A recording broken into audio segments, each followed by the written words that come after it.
scrape Google results with it. Well, I'm starting. I tried it out. Yeah, it's kind of a bit tricky. But yeah, I installed it. So I guess we can start, right? Okay. Welcome, everyone. Good morning.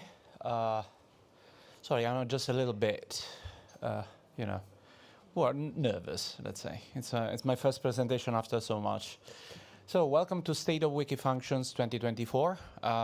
Hopefully you will learn a bit about what Wikifunctions is in this introduction that I will give you. Then I will leave the floor to my colleague Sharvani for the rest of the presentation. So let's start from the very beginning then. What is Wikifunctions? It's the newest Wikimedia project that has been launched to collaboratively create and maintain a library of code functions. A function is basically a programming thingy that makes you change an input into an output. It's something more technical than that, but that's as easy as you can get it. And we do this project to support the other Wikimedia projects and beyond in the world's natural and programming languages. What does it mean? We'll see it in a minute. So Wikifunctions is here at wikifunctions.org. We launched the project on July 28th of last year, so we're slightly more than 1 year old. So happy birthday.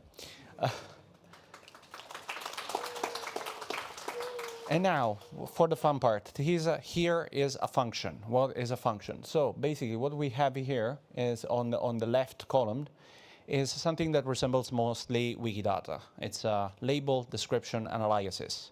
So what is the function? What the function does, the description, and what could be another name to name the function. In this case, it's an addition, but you can make it, you can name it plus, or you can put the plus sign, or so on and so forth. At the top of the right column here, you see, there's the try this function. So this is actually the function in motion. You have the input, you click on run, and then the function outputs something. In this case, you put like 2 in the first part, 2 in the second part. You click on run function, and hopefully it will give you 4 as a result. Right here we have the implementations, which are the basic part. It's how the function actually works. Programming languages, we were talking about the world's programming languages. For now, we have only JavaScript, Python, and composition, which means that in case you have a complicated function, you can reuse other functions already existing on Wikifunctions to actually compose a function. In this case, this is very simple, so we don't need, well, actually we have a composition, but I'm proven wrong by the very start. But anyway, usually for some simple functions can be composed into more complex functions. And then here at the bottom, you have the test part, which is the function properly running? So is 2 plus 2 equals 4? Or equals 5. Of course, depending on the test that you're doing, it should either go right or fail. And sometimes this depends on what you're testing. So what you can do with Wikifunctions is here. You can create already the functions, the implementations, and the test case. You cannot still link the implementations and the functions, but that's something that we will probably get into the question part. You can use several kinds of functions, so booleans, strings, lists, numbers, and so on and so forth, dates, so on and so forth. And you can call functions from tools, gadgets, and third-party apps. What we are striving to do this year, and this is actually, I'm already spoiling a bit what Sharvani will say, is the part about calling the functions from Wikipedia articles, and moreover, working on the Wikidata lexemes. If you want to start gently with Wikifunctions, it's like, okay, I want to try it out, but I don't know how to program. What can I do? Here are a couple of suggestions. First of all, run the functions. Try them out. Just try to understand what a function is, what should be the input, and what should be the output. And then you can always translate the labels. We were talking about world's natural languages. Wikifunctions is a multilingual project. That means that we are actually catering to all the Wikimedia languages. So you can translate it into your own language: Italian, Ukrainian, Croatian, Igbo, Yoruba, Wayunaki, whatever. And then, of course, so that you can improve our multilinguality. And then you can try to create a function without creating the implementation, without getting too much programming into it. Just try to create something, or suggest to the community to create a new function, and then let the wiki do its miracle, as always. Let somebody else do the work for once. So now we are getting to the fun part, which is abstract Wikipedia. Abstract Wikipedia is something that will be constructed on Wikifunctions, that will be built on Wikifunctions. And the goal is to allow more people to share in more knowledge in more languages by allowing contributors to create and maintain language-independent content, which can be used, in turn, to generate natural language text in many languages, starting from functions stored in Wikifunctions and data stored in Wikidata. What does it mean? It means that Wikifunctions is not just about mathematical things, it's also about natural language functions. You can try to manually input a word and get a plural out of it. This is an example of English plural, which is rather simple. But try to make something like in Croatian language, or in Yoruba language, in a language that has cases. So you can have the function like, give me the genitive of this word, give me the accusative of this word, and so on and so forth, so that we can create more complex functions. In this case, statement of birthplace. As you can see, the input here is Albert Einstein and Ulm, and the output is a complete sentence that says Albert Einstein was born in Ulm. This is what we mean by creating language-independent text. We mean that basically for every language we want to store language functions that can create automatically text. To do what? That's a good question. That's our vision. Functions that can create prose. In this case, we have an example of about Marie Curie, so that we can use the language functions from Wikifunctions and combine them with data coming from Wikidata to actually get text. Now, if you think that if you're from English Wikipedia, or French Wikipedia, or German Wikipedia, of course you already have something about Marie Curie. But think about the Wikipedia languages that do not have a lot of articles. Just think about creating a natural placeholder for those articles, for all those missing articles, and to help jumpstart new articles on those versions. Just think of all the African languages, or the South American indigenous languages, or the South Asian languages that are lagging behind. In this way, we can try to actually get some text that works, and then the community might decide on their own if they want to keep the placeholder for the time being, or use the placeholder just as a start point to actually write an article. Think of the white sheet syndrome. It's like starting from scratch is really complicated. But if you have a help, then you can actually work your magic much better than this. And if there are changes in Wikidata, let's say that there is a mistake. That Marie Curie was not awarded the Nobel Prize in Chemistry in 1909, but in 1911. Then you can, with a simple change in Wikidata, the resulting text in abstract Wikipedia will be changed as well. So this is a very gentle introduction. I hope there will be more questions about it. That's what we are here for. You can join us at wikifunctions.org, or you can join also the Telegram channel at Wikifunctions. Beware, there's a bot that checks for spammers, so you have to manually insert a number while you will be asked to insert a number, and then you'll be in. But you have 5 minutes to do it. So just so you know. Because we had problems with other people joining, not understanding that they had to manually input the number, and they were kicked out. So that's it for me. I'll leave the floor to Sharvani, and thank you very much. If you have questions later, or I'll be at the hackathon room later on. Please, Sharvani.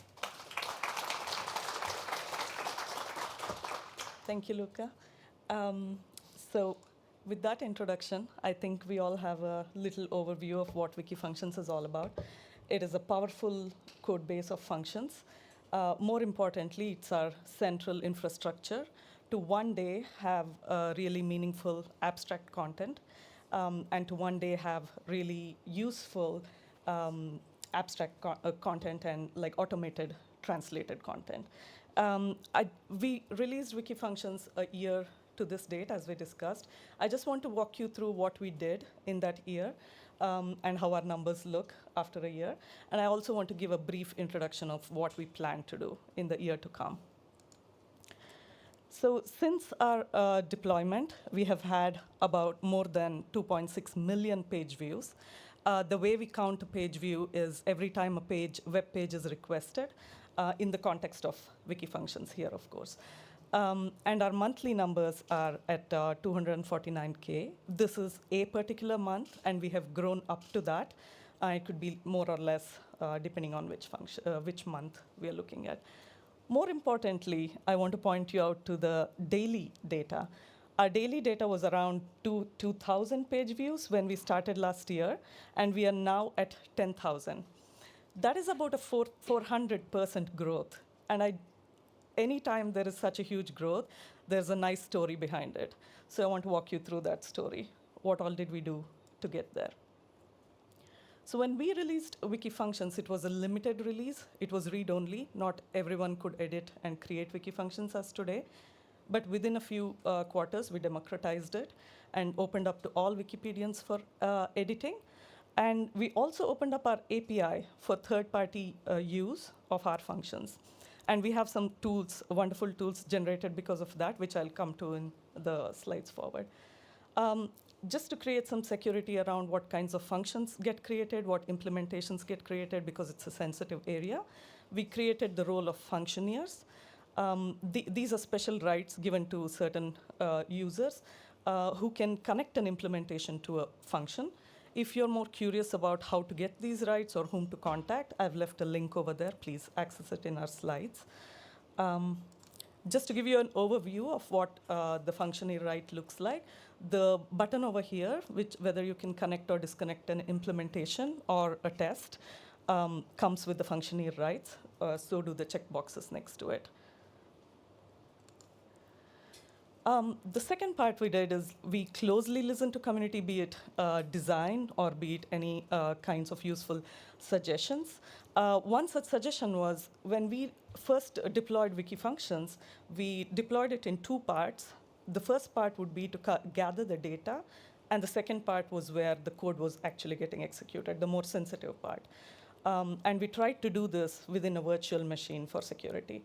And as pointed by community members, we gathered that feedback to see that it could be more secure if we ran it within the environment of a WebAssembly environment, so which added another layer of security. If you want to know more details, I've also linked it over there, and James is always here. Which kind of led us to the numbers of the unique devices. Sorry, I cannot see the number. We've had about 390K unique devices. It is triangulated to know which device it is, unique users, you can say, with different devices. And around, like I said, it differs from month to month, 133K per month. And I have the same monthly data. This is not daily, but it's the same monthly data charted out in a map. I've stopped at around April or May. And how did this happen? How did we facilitate this kind of growth? The usage of types is a big thing. on Wikifunctions. So throughout the year, we facilitated with a lot of different types, like the natural numbers or lists or day of the month, different types like this. Soon we will have dates. And if you're curious about like how that would aid better functions, I just have a screenshot here. This is a function that counts a particular day in a month in a year. So how many Mondays are there in February in 2024? We can think of usages in like getting a coursework done or for a semester, things like that. This function would not be possible without the 3 new types we released last year. So that's the power of types, and more important types are yet to come. And we also had, along the way, we had a lot of UX improvements. And this is something we are very proud of. Every quarter after quarter, the same theme appears that 2 things are common in that thread. One, we always think about handheld devices, because we are aware in most of the countries around the world, that is the best way for them to connect with the rest of the world. Mobile data is getting cheaper every day. So we always think of it. I wouldn't say we are perfect for small screens, but we're getting there one step at a time. And we also think of non-English users at every step of our design.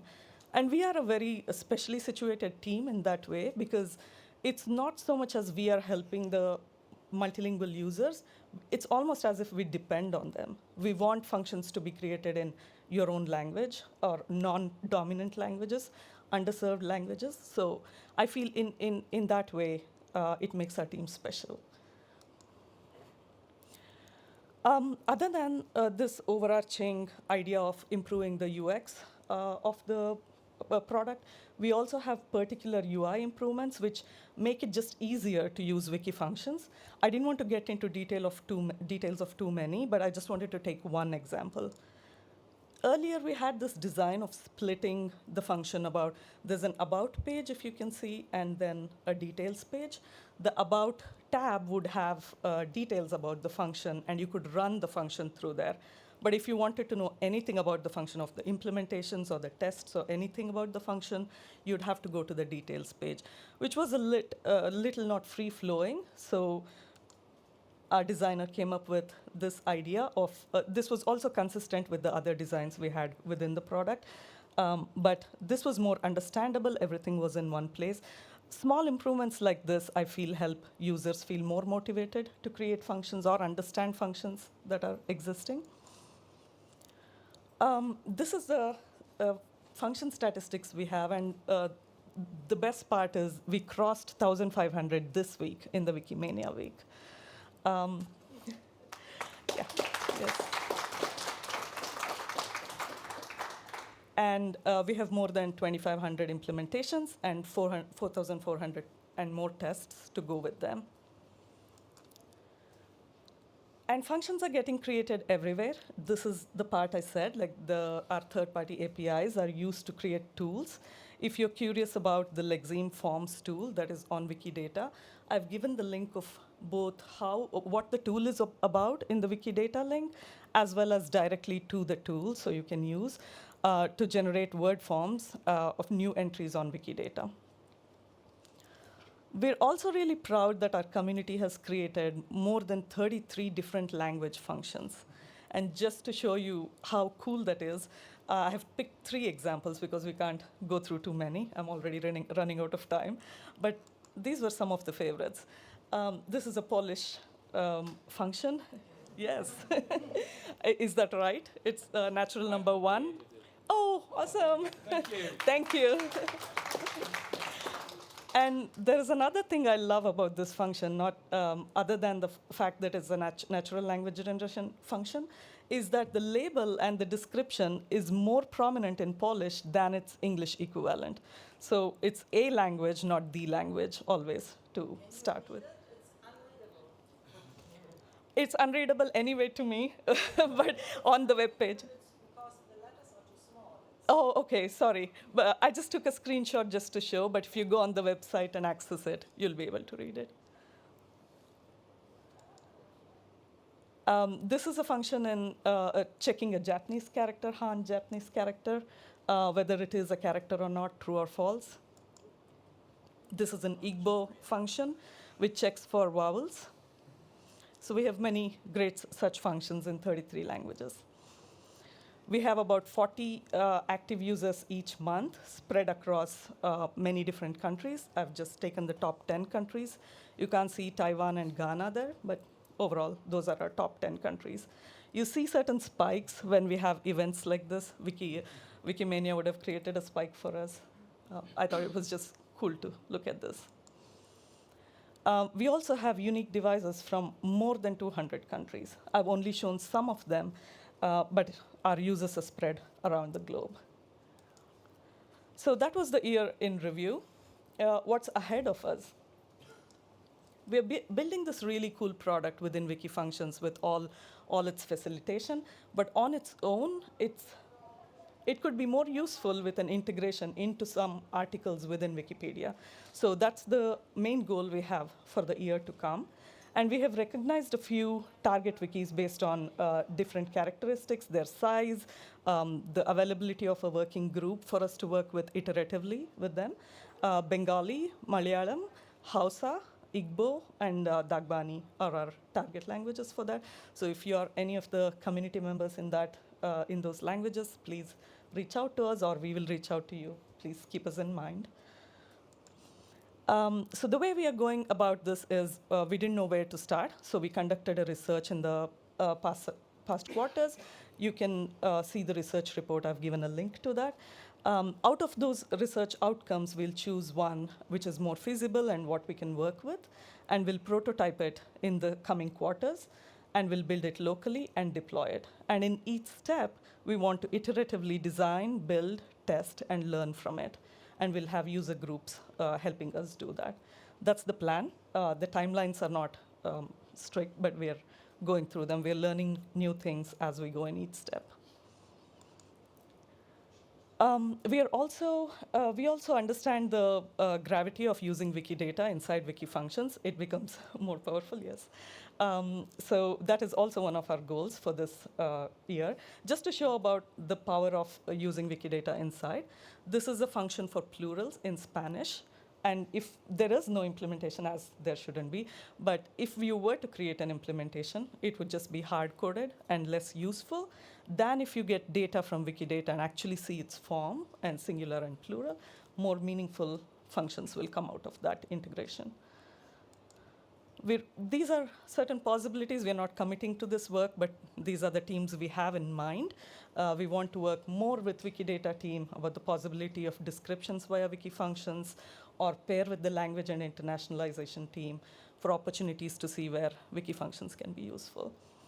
And none of these work would have been possible without a great team. I get to work with brilliant minds every day, some of them. So just a shout out to our wonderful team.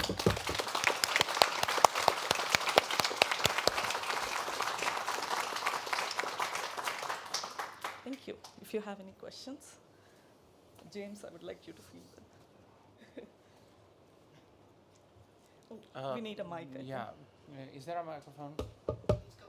Okay.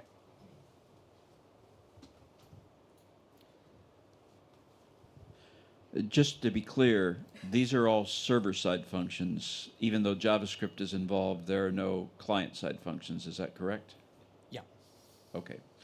And you mentioned there is an API. So any data, for example, if I wanted the accusative of a noun that in a language that had multiple declensions, somebody would have to look that up in a dictionary someplace. So that would come from Wikidata.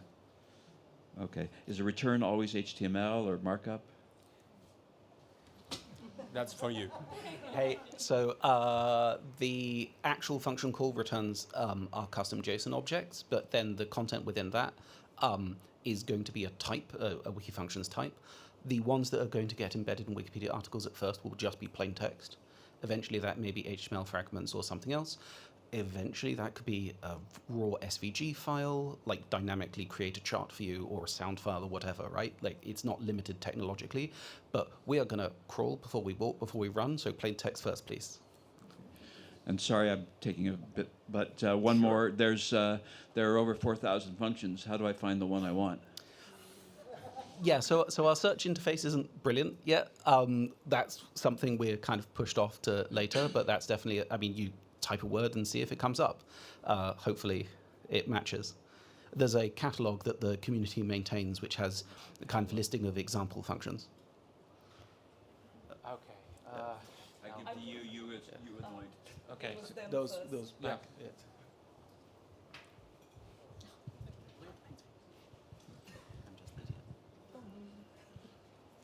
When Wikidata first started, there was lots of discussion about how easy it would be for like the communities who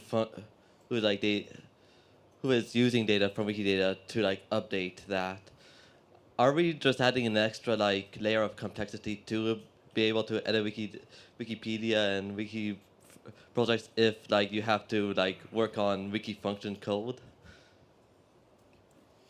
I would say our mandates are different, where Wikidata is more into creating that library, that rich library that people can use in many brilliant ways, and ours is one way. Our ultimate goal is to create reliable abstract content. So in that, we will use the Wikidata, but I wouldn't consider us as an extra layer of complexity. Or at least we try not to be. Not to be, yes. And we'll also learn from them. There will be functions that will be very hard to implement in a usual way by programming. So do you consider to implement a possibility of functions based on neural networks? Because, for example, some languages, especially Slavic languages, are in fact so complicated that you will need like 5,000 lines of code to do something that in English is done in 5 lines of code. Yeah, so the very quick answer there is that we have not built that, but it's not. It's definitely a possibility, and you know, especially building in the kind of human feedback loop would be really valuable. I know we're at time, over time, but There are 2 more questions if we're oh, no, we're 2 minutes before the next speaker speaks. Okay, yeah. So very, very quick. So yep. You said that the return currently that can be embedded in wiki pages is plain text. Yeah. Will that plain text be parsed as part of the page's wiki text? No, it would be plain text. It will not be parsed. No. Okay. Yeah. No. If I meant wiki text, I'd have said wiki text.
Hello.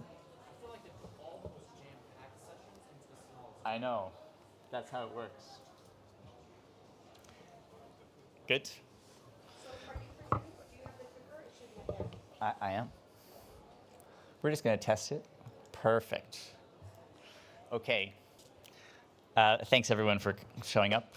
I'm S.J. Klein. I'm a Wikipedian, and I've also been working with Alec and others on a public AI network. And this talk is about cultural technologies. In the spirit of technologies that are used to transmit culture, or that change how we talk to one another and how we pass on what we know and what our ancestors knew, and the things that collectively we understand in small groups and in large groups. And I want to start with Wikimedia and go back a little bit.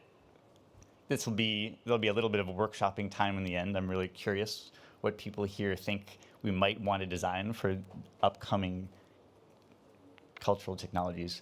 But I'll start with a bit of wiki history, talk about new modes for transmitting culture that we're all living through now, where we are today, and what we want to pass on. Here are some links for this talk if you like to cheat and read ahead. There are these slides, and there's a white paper on what we might think about in terms of building public AI infrastructure. Welcome. There are no seats, but you can. So let's start with Wikipedia. And let's start with a little bit of web history. Before Wikipedia, there were many iterations of the idea that we should all come together and share knowledge. It is a human drive as old as time. And even when the World Wide Web was just being imagined and some of the first logos were coming together, the first logo says, let's share what we know. That's 1989. So fast forward 12 years, Ward Cunningham and other people have been building little personal knowledge bases for a long time that they called wikis. People use them to hyperlink a bunch of notes on their desktops. And he really wants to put that online and let himself and all of his students edit together all the pages that they're reading. Publishes this book a few months after Wikipedia is founded on the Wiki Way, collaboration on the web. If you read the tiny print in this book that he puts out, way before there were wiki communities, he talks about wikis as a way to build community. Because for him, it was just a way to get his group of fellow readers and paper analysts and punsters to all edit in the same place. Looking at Wikipedia, first logo, even more than our current logo, really emphasized what we were doing together. And for a time, Wikipedia was a significant part of what search engines found on the web because it was there for everyone. It was mirrorable. There were tens of thousands of forks and mirrors. At some point before Google figured out how to de-index them, like more than 1% of all of the search results were some website that had a copy of Wikipedia stored somewhere for Google Juice. And then a few years after that, people started talking about how we're editing reality because Wikipedia really is for everyone. It started to penetrate. It took a long time for people to not think of it as a website, but as a way to update and change how we all thought about the world. And then that brings us to now. People are thinking about how AI engages with Wikipedia, and the first instinct is always to say, oh, maybe AI is eating Wikipedia. But is that taking from the sum of human knowledge, or is this actually the natural propagation? This feels a lot like the initial burst of mirrors and forks, done by everyone. So what does this say for AI? In the wiki moment, for about 10 years, people didn't use the word wiki if they weren't wiki editors. They didn't think of it as a way of being. They thought of it as a website or a small number of tools. But at this point, if you ask people who grew up with it, it's a way of engaging and interacting. So imagine what it would look like if we helped shape the narratives and the norms around how people thought about AI as a way to transmit culture. A lot of people are thinking in an accelerated way about what the potential harms and benefits are because we've been through this with the web, we've been through this with other forms of automation. In that universe, when we say public AI, really we mean once you're thinking about how to increase benefits and provide public systems, how do you do that? And the essential features of these kinds of things, as with wikis, are public access, public accountability, public oversight, maybe public funding, collective support for the enterprise. It could include public options, national services, nonprofit services. But in general, how we collectively invest our time into building something together. there are some living documents that an international group who are talking about how their countries and regions and nonprofits are building tools can learn from one another. This is an open editable document. I invite everyone to join in and read and comment. Actually, this version now has comments closed, but come talk to me afterwards. We're about to release a copy of this at a launch party at the Library of Congress in the US. But these are all the organizations that at some point have contributed thoughts and ideas to what might come next. So I want to open the floor to the people here who are all thinking in the realm specifically of wikis and collaboration and all the research and all the work that you do and the ways that you contribute to capture knowledge. What is it? How should we think about engaging, first of all, with all the AI tools that are describing themselves as a new mode of knowledge production? Generators that are just producing some flavor of how the world really is. OpenAI just released a beta version of ChatGPT Search, and like a lot of the, like Perplexity Pages and other AI tools that are trying to just give an answer to your questions, because the first generation of really popular AI tools have been language models. They've had chat interfaces. People interact with them expecting that it's like a reference desk. So you're going to ask some kind of question, and you'll get an answer. Not that you're engaging with a system that you might want to annotate or update or modify. Are there principles that we want to propagate from wiki culture? How could we do that? Do we want something that's fully editable the way that the initial wiki was? Anything that you see, you can edit, you can view the source and the history and figure out how to make changes. And how does this change our identity in this community as knowledge gatherers and curators? How might it affect that identity for the rest of society? And then how does this affect the rest of the library? We mostly think about reference, but people are also using these tools now to generate primary sources. So first off, any questions, thoughts on the presentation?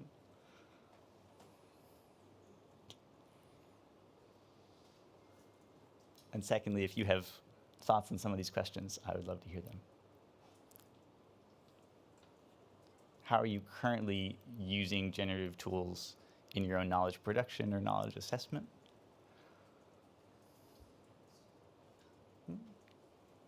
That's not for me, that's for them. Check, check. Yesterday during the discussion, the panel discussion, there was somebody who said that it's quite difficult to have open weights. Even though we have Hugging Face, they are releasing their open source model. And training these models are quite consume a lot of money and energy, and people do not, like Wikimedia Foundation doesn't want to invest so much of money in these systems. So when I see public AI and the number of institutions that are present, are they willing to train the models, or is it more about, I don't know, using these models? Because using the models is one side, but training the model takes a lot of money and also a lot of energy, and I think it's very, very difficult to do the former, do the later, sorry. It's not trivial, that's for sure. Neither was indexing the web back in the day. And the nice thing about being an international group that you saw on that list is it includes a number of countries that have a notion of sovereign AI. They want to have an entire stack of horizontal services and platforms that are grounded in references and data sources gathered by the country, not necessarily the National Library, but some network defined by the country, trained in country, and providing services whose primary audience is often residents or citizens or people who come to government entities for public services. There are also fully open source communities that are training their own models through networks. They're sometimes networks of researchers, and they're each contributing a bit of compute and power from their institutions.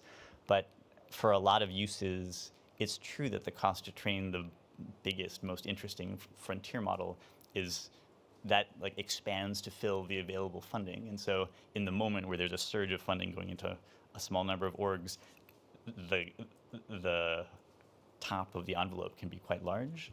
But the cost it takes to train last year's cutting edge models is dropping very quickly.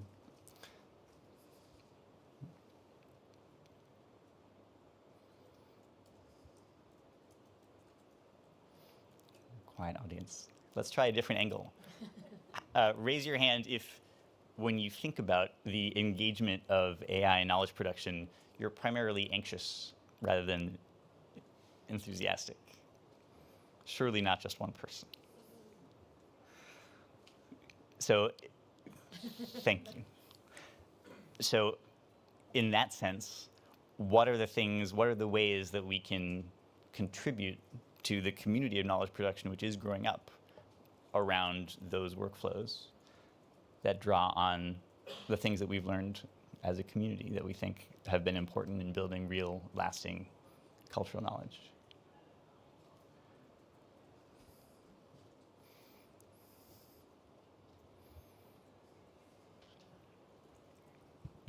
Check. Hi, this is Susanna Ones. We just recently arranged this AI sauna, and one of the nicest outcomes, or like quotes from the presenters, was from Osmo Suominen from the National Library of Finland, which is of course not like a response to all this, but just use the smallest AI possible. And I think this might be interesting in this context as well, that we can talk about different scales. Yeah, I like that a lot. And there's definitely a sense in which Wikiculture was often use the worst possible thing that could work and allow things to develop in order to fit the need rather than trying to build an elaborate system and assume that the system is going to magically get things right. Sage?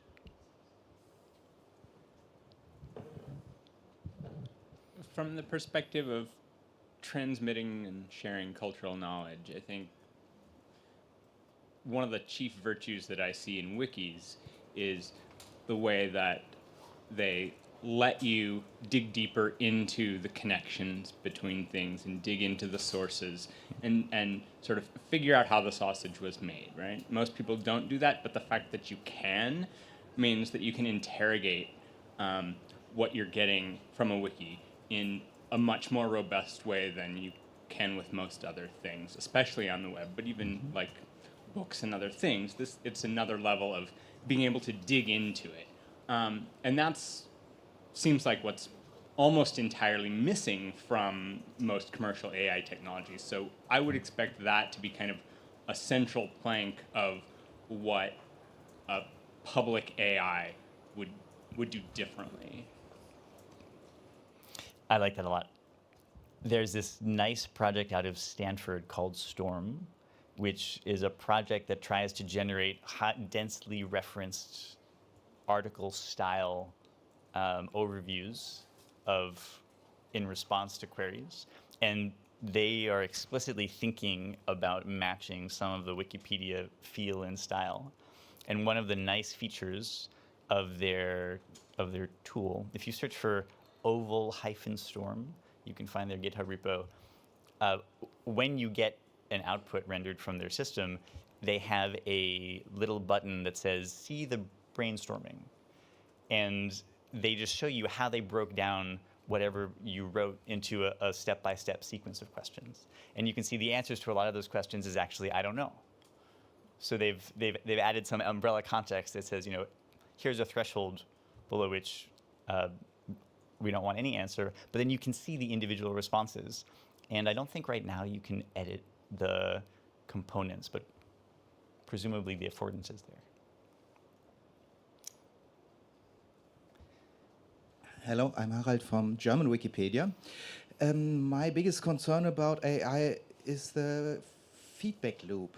I have an example I read yesterday on German Wikipedia. There is a controversial person described in an article, and on the talk page to this article, an editor wrote, here is what I got from ChatGPT about this person, and it wasn't controversial at all. But if you know the editor, what not much people knew, it is the person itself who wanted to write something nice. He tries to manipulate this article for ages. So there's a human in the feedback loop, but doesn't help. So you specifically here you're talking about the feedback loop where people assign extra trust if they think the output came from ChatGPT. Yeah. There's also the opposite feedback loop where people who don't trust it see it because it ends up in some article that incorporated it. Yeah, I think there is one of the aspects of what Sage mentioned, being able to see the full history, extends to how you provide context and provenance for the things that are written.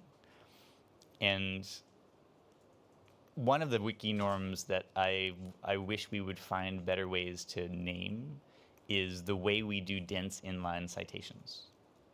It's the idea of saying it's not enough to have a little bibliography of links at the end of an article. It's actually relevant. There are readers who will want to know which source said which statement. And even most news and news organizations and journalists don't currently do that. And I don't have a concise name for that like knowledge transmission style, but it's very important. And having something like that could at least make visible what's going on. The reputation question is harder. Hi, I have a quick question. I have a quick question. I'm Subhashish. I think knowledge that is concentrated in North America and Western Europe is not the sum of all knowledge. We all have to agree about that. How do you plan to address the knowledge gaps that exist in the majority world through public AI? A lot of public AI is making sure that the mechanisms for building AI systems are available and are accessible to people in every community. So the version of having knowledge available in your own language might be having the tools to build these dense knowledge transmission units from your own set of sources. And that can be used both to fill knowledge gaps and also to preserve knowledge bubbles. But that feels like, I mean, I would like to hear other ideas for how to do it. That's currently the prominent way that it gets talked about. People talk about it in terms of local autonomy and preserving some version of local agency. But you still have to gather the data. There still has to be a gap-filling data set out there, and sometimes that takes extra work that hasn't yet been done. There's also a huge risk in data gathering publicly. I had made a lot of mistakes while editing Wikipedia, and when I look at Google Translate and Bing Translator, I see those mistakes being reflected when I try to translate something from English to my native language. That basically means that Wikipedians are contributing to Wikipedia assuming good faith, and their contribution is scraped off of the internet that is used for machine learning, and then that is basically creating garbage when people are using ChatGPT. And even if it's garbage, it is still their labor, and they are not getting anything in return of that labor, and not even attribution. And that is a clear violation of the CC licenses.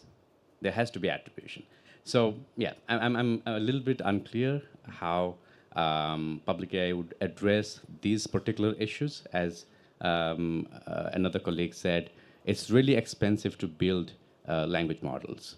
And probably Wikimedia movement doesn't have that kind of infrastructure and resources to build new language models that will be fair, that would be freely accessible to all, and will still ensure that there is attribution at least for labor or compensation of some form. Many communities across the world don't have the bandwidth and capacity and availability of volunteer time to contribute data that they would not get anything back in return for. Yeah, those questions are still out there in the open. Yeah, absolutely. There are two parts to that. One is if it is possible for organizations like ours to do their own training from their own data sets in a way that preserves attribution, assuming that that was a solved problem? And I think the answer is yes. Some of the current effective, if not cutting edge models, they cost something to train, but they cost on the order of $1 million of compute to train, and the cost of compute is dropping very quickly. And those are still very useful for a lot of the things that we do, like summarization and categorization and curation. There are some unsolved problems in attribution, and depending on how you train your models, attribution can be more or less difficult, and that is just an excellent research challenge that I think we are not the only ones who want to solve. My view, which I think is shared by a lot of the people working on public AI, is that we should identify the best current solutions for preserving attribution and incorporate them into like the standard expectations of tools and platforms that call themselves public AI. Oh, thank you. You could also give 3 points of input. Yeah. Jonathan from Wikimedia Deutschland. I'm an AI developer, so I'm not a skeptic, but I do have a question about resource prioritization. If you're working on public AI, especially with otherwise under-resourced communities, you're still talking, to train a $7 billion model is $1 million. That's not what we're talking about. But to fine-tune one could be a few $1,000s. It's the running the operation for a year with a collection of GPUs that's going to cost significant resources, possibly an entire set of salaries. And so when you're engaging with these communities in the public sector, how do you convince them or otherwise justify using that resource? Because again, it's not the training at this level, it's the years-long operations of hardware, of new expensive hardware. Yeah. That I don't have, by the way, so. Yet. There are some nice projects that try to solve this coordination problem, because I think it's partly a coordination problem in that if you already have a center or a data fabric that is committed to being around for those 10 years or 5 years, then figuring out how to use it for multiple projects so that it's useful across a range of users and communities can be tractable. There is a group called NDIF in the US, the National Deep Inference Fabric, and it tries to solve this problem not for fine-tuning underrepresented language models, but for fine-tuning evaluations of black box models, which was a specific type of research that was only accessible to researchers at large universities. And so they said, researchers at every university should be able to do this. We will make sure that we have a setup that works and that is hosting all of the current models that are out there, and anyone who wants to come do research can do it. And we will aggregate those costs, and they bundled it into an NSF grant, and they got 5 years of funding. That might be more overhead than one wants for just that level of service, but I think that is an argument that we could also make to governments or to larger institutions. One of the things that a fundamental problem that they have with AI, what computers can do easily and people can do easily are often very different things, and the upshot sometimes turns out to be output from AI that people would describe as weird, and maybe that's surmountable, but it seems that without the state of play we're at certainly now and for a reasonable amount of the future, somehow there has to be a human in the loop or things become very strange indeed. Yeah, I agreed. That's one of the areas where I feel the wikis are a nice example, where the super majority of edits on wikis are done through automation, but there are always people in the loop. Just to close out, we have a comment from Thad saying it's super important, the acknowledgement that the AI has to help deliver the promise on linked data. And as AI is linking us fast, we can scan millions of links, facts triple, that summarize that in a view. For a human, gathering and running rabbit holes can take months. I can see the reference as a major gap in AI, just to make sure that we remain the gaps within Wikipedia. And at that, we're at time. Thanks, Thad. Thank you so much.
Okay. Good morning, everybody. I thank you very much that you are attending my lesson. And My aim is to take you on a trip from the Wikipedias to its sisters and hopefully back. I planned to speak about these topics. At first I will introduce myself so you have an idea why I speak about this. I will give a small history overview to the Wikipedia, its sisters, and to social media. And I will also tell you that the Wikipedias and its sisters are also a social media, because this will become maybe a problem, at least to the Wikipedias. And I will also explain some of the problems of the Wikipedias, which are at least for newcomers. And I will also give some problems with the software, and then I will explain why new editors shall start working at Wikimedia projects, at least at their sisters, because it became more easier. Of course, the sisters have problems. I will explain them and give also some solutions. So, I will start with a short introduction of mine. My name is Roland Anger, and I'm one of the founders of the Wiki Voyage. We did it in 2006, and later in 2013, we came to the Wikimedia movement. I'm both an author, but also a programmer. And my main ideas to write about are the countries of Egypt, Ethiopia, Germany, of course, Sudan, and also other places. So maybe you are asking, what is it? You can see me. This is not the problem. There is a rock behind me. And this is the so-called water mountain of Jedefra. This is in the western desert of Egypt, about 70 kilometers south of the town of Moot. And this is a really nice archaeological site. This is about 4,000 years old. The rock inscriptions are about 4,000 years old. You can read some names of the early kings of the fourth dynasty, like Cheops and Rajedev. And that's why it is really interesting. And in a few Wikimedia projects is also described. So, let's start with an old speech. This speech was held at about 20 years ago by Jimmy Wales. He explained which types of knowledge should be free. Of course, encyclopedias. But when you can see to this, kann ich nicht hinrennen. When you can see to this list,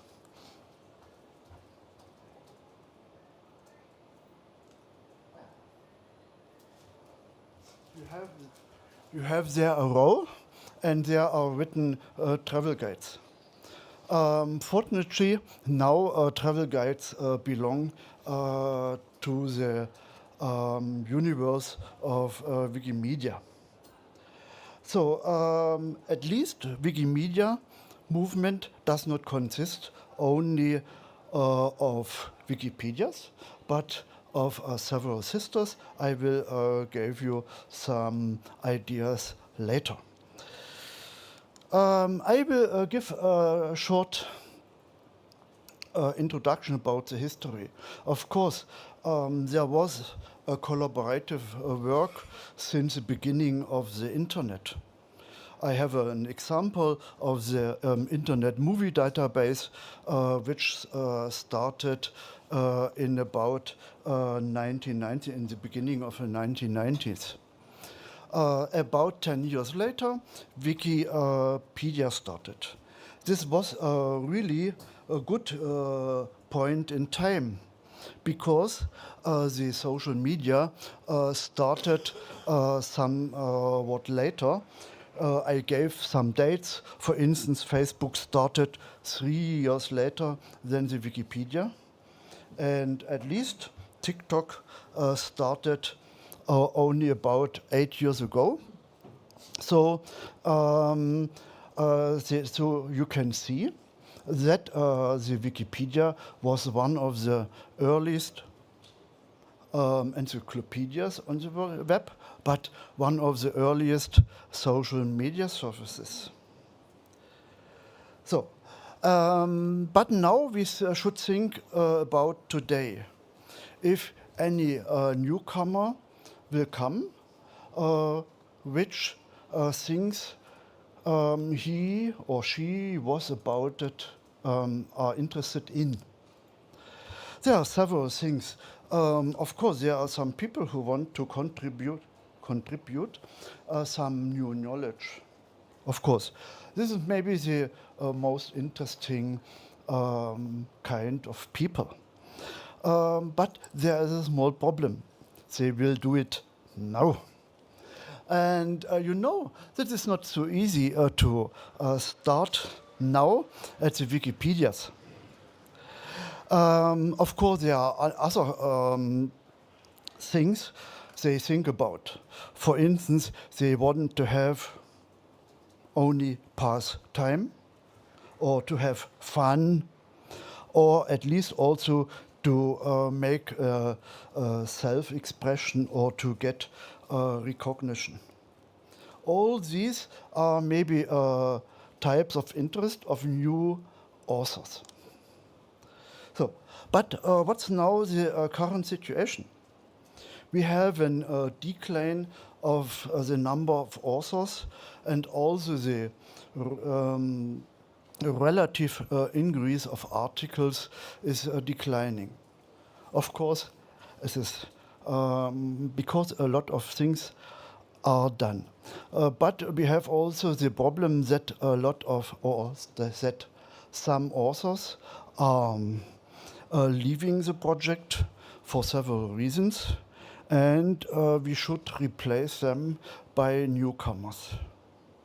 This is one of the problems. And now I want to describe which problems will be seen from these new authors at the Wikipedias.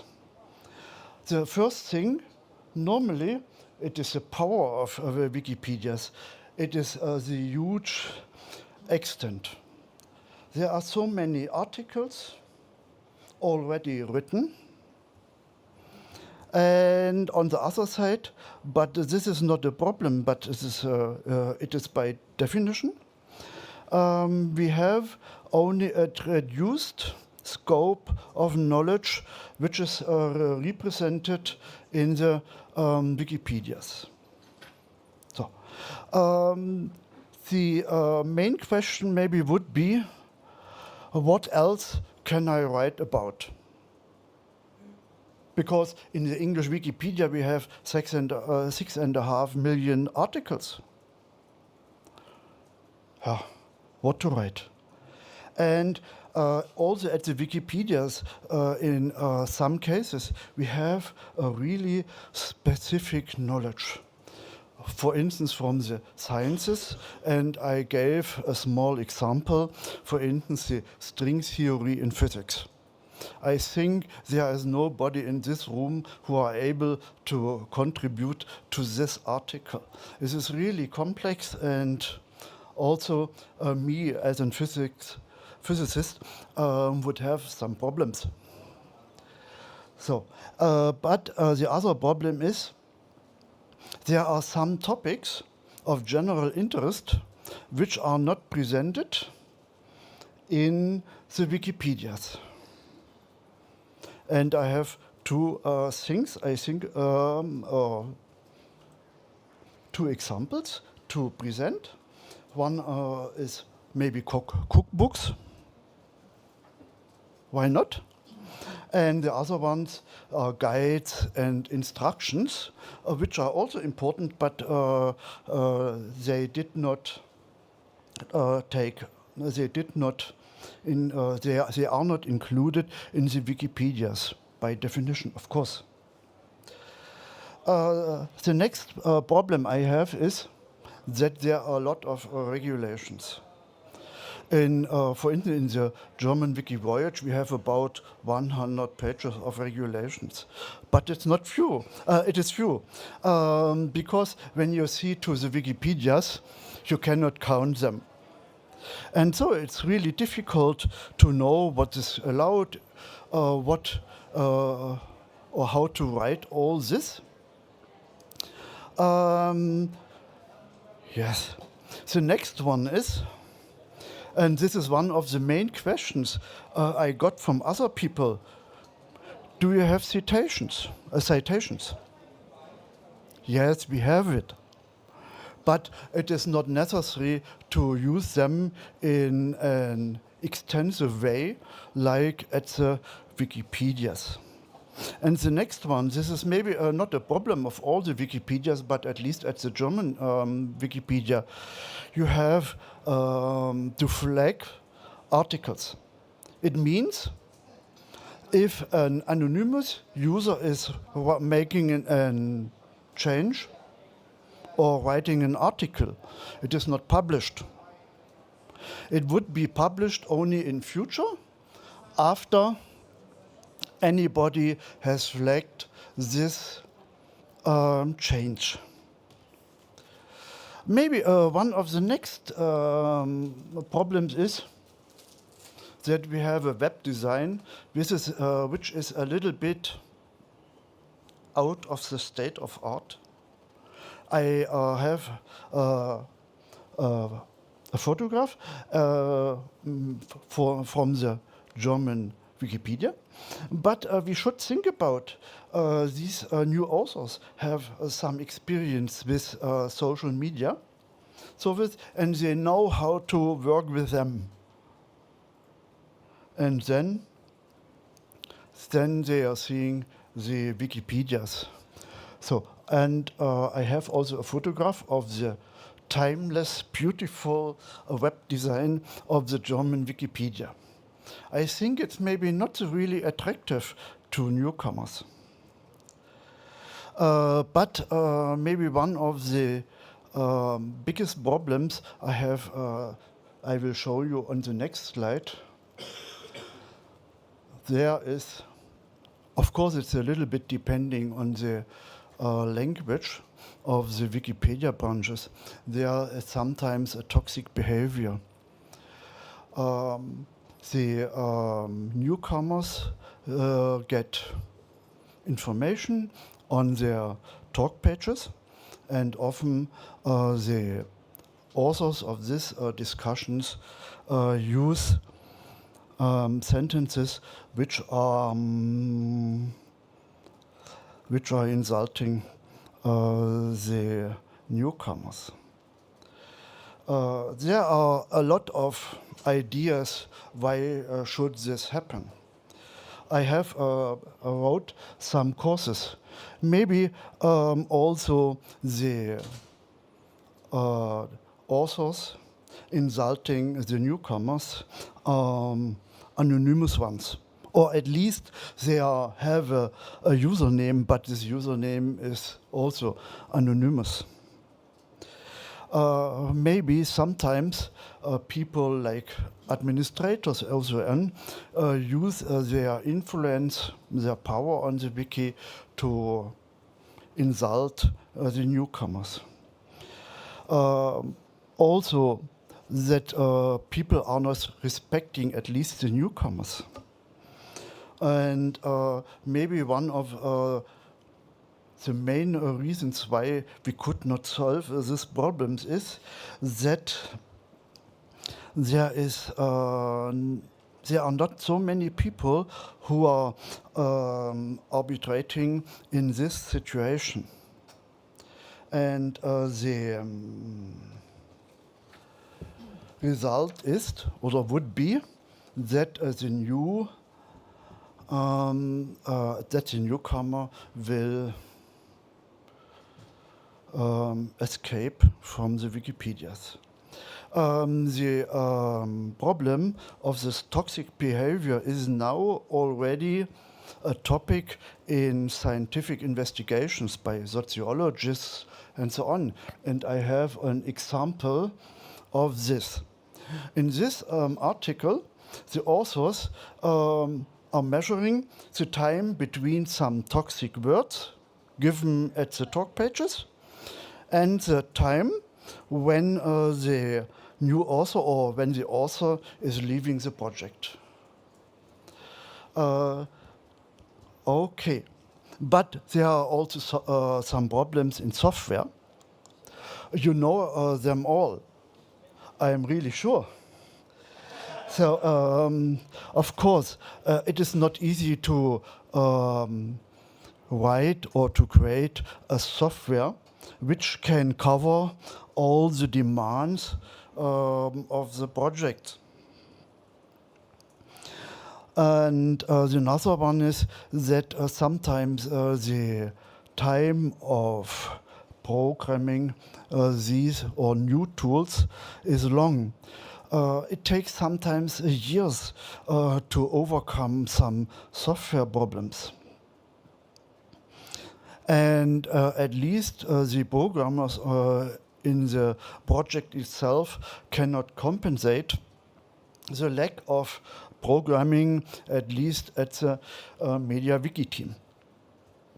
And only a few days ago, anybody of our authors wrote a short note. If I need a high school diploma, then I do not use these tools. I will reject it. He thought about, for instance, of Wikidata, the use of Wikidata inside the wikis itself, but also the use of media from MediaWiki Commons is not so easy. So at least as a comment, the use of this software is really difficult as compared to the social media services you know. Okay, now I want to introduce which sisters we have. There are some sisters, and I divided them into two groups. One group, I named it content wikis. These are wikis where the authors can create own ideas, own sentences on the wikis. The other one I named collections. It means they are collecting data, media, and so on. But normally the authors did not give bigger articles there. And there are four sisters which are maybe of some importance for newcomers. So I think about Wikibooks. I think about Wikinews, Wikiversity, and at least, of course, Wikivoyage. My idea is that maybe Wikibooks and Wikivoyage are maybe the most important ones. But it depends also on language.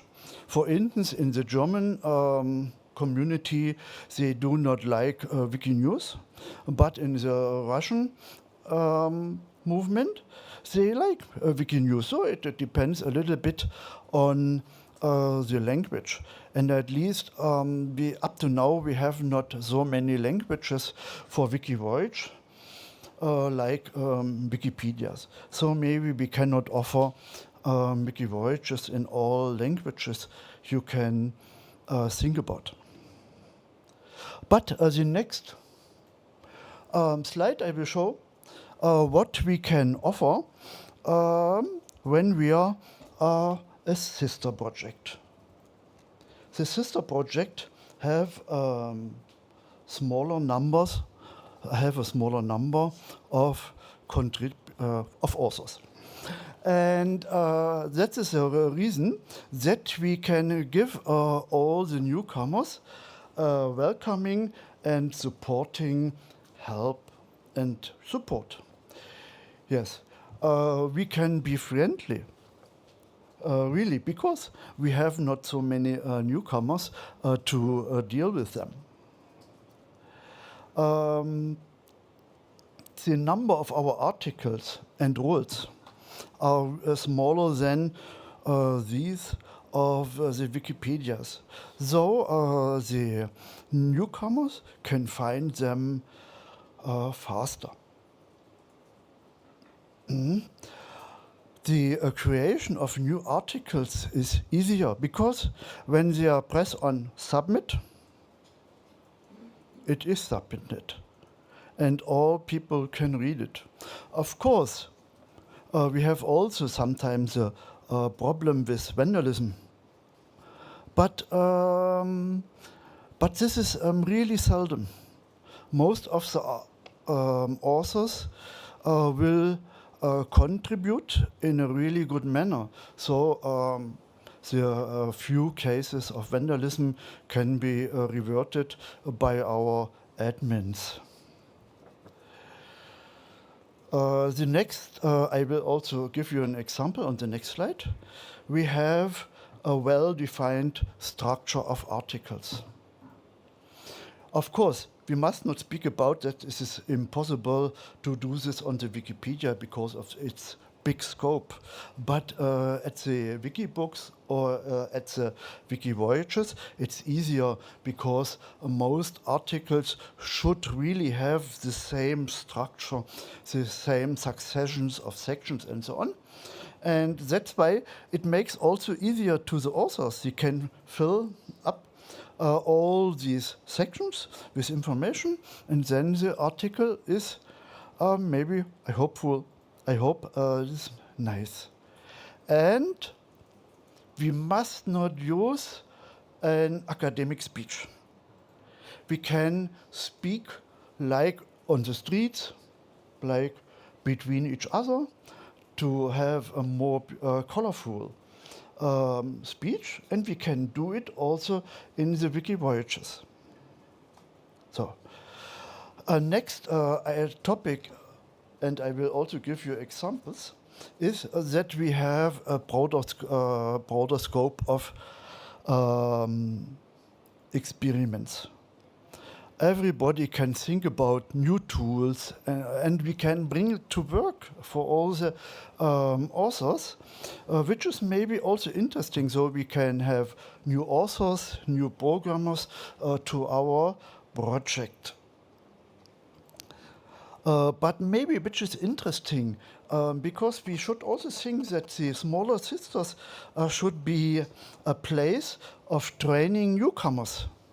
Normally, the Wiki Voyages and Wiki Books have similar or the same templates like in the Wikipedia, so they know the techniques and the use of these templates. And what is maybe interesting for the newcomers, that we do not ask all the peoples, please cite your information. Of course, sometimes you had to do it because you had to accept the copyright laws, also in Wiki Voyage, but you are not asked to cite every word. And I also said we have no flagged revisions. So, in the next page, I will give you an idea how such skeleton or template could be look like. In the first case, I give an idea how it could be made, maybe for a cookbook. You have ingredients, you had to name the cookware and the tools. Then you will give the steps of preparations.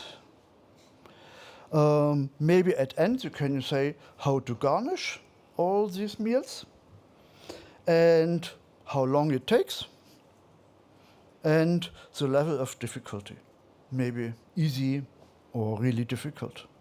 And on the right, I did the same for WikiVoyage articles, and this is a real example. So you can see we are starting with the background, how to come in, how to go around, which can you see, do, and so on. And at the end, we will show where you can go next.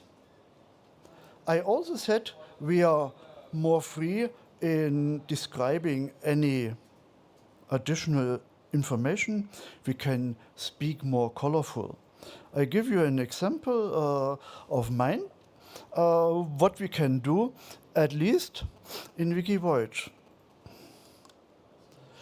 I wrote some time ago an article about the Egyptian depression of Il-Khaga. This is a long depression, about 100 kilometers long, and there are a lot of villages. And one village is named Bariz. The interesting is that the Arabic writing of Bariz is identical to the French capital. Yes, and they established a lot of villages there.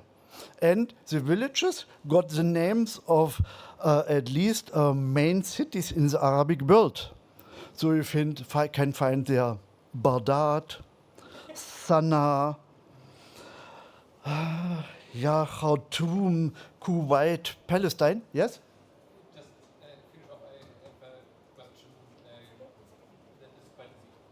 Yeah, we can do it later. So, and the interesting is, you can have your lunch in Bariz, and you can go from Bariz to Baghdad, and it takes maybe 4 hours, because the distance between both sides is only 20 kilometers. So, of course, such a story you can make in WikiVoyage. So, next one. Of course, we are trying to attract new user groups. And I will give you some examples. In the past, we had one of our authors. Maybe one of you will know him, Dennis Bartel, who was spending some time in a Hungarian city, in the Hungarian city of Pilosvárosvár. And he went to the school, to the gym at this city, and he was working with the pupils of this gym to create an article of their hometown or other things, because we are more friendly. So it is easier for women to work with us. And at least we encourage them, because maybe they can bring new perspectives to our project. But we can also work with foreigners, at least if they cannot speak the language of our wikis. But they can write their ideas down to our articles, and after this we will translate it, and so we have maybe some additional information which other people would not have. And at least, because we had such authors, we can give a home also for handicapped people, at least peoples which have problems with the illness of dyslexia. So the letters are jumping a little bit and they make some mistakes, but we can correct it, and that's all. Of course, we are very glad. Yes? Well, you might be surprised, but it was by its content and its formal structure quite good that you were talking about. I have a question. If I give you an example. Imagine you have an article on a past. She also has been photographing, and this has been published. So that's one part of her work. And also, the remainder of her work is having written dialect articles in magazines. So maybe the published photograph she has taken has been published on Commons, and also her work has been entered into, say, Wikidata or something like a national library or so on. I don't know. There are many projects listing the contributions, articles, scientific and so on the world, and they are creating many more recently. How can this be done technically? Just connecting easily in Wikimedia, such Wikipedia or whatever, such different things, such a map or other information that might be accessed immediately. I will give you an example a little bit later, because we have some special tools at Wikivoyage. And normally it's very easy to have at least a link from the Wikivoyages, for instance, to comments and so on. And I will give you an example to have an idea what we can do. Of course, we can benefit from the Wikipedias when we enter the community, the Wikimedia community. This was one of our ideas, to have the contact with the Wikipedias and also to learn from them, and have also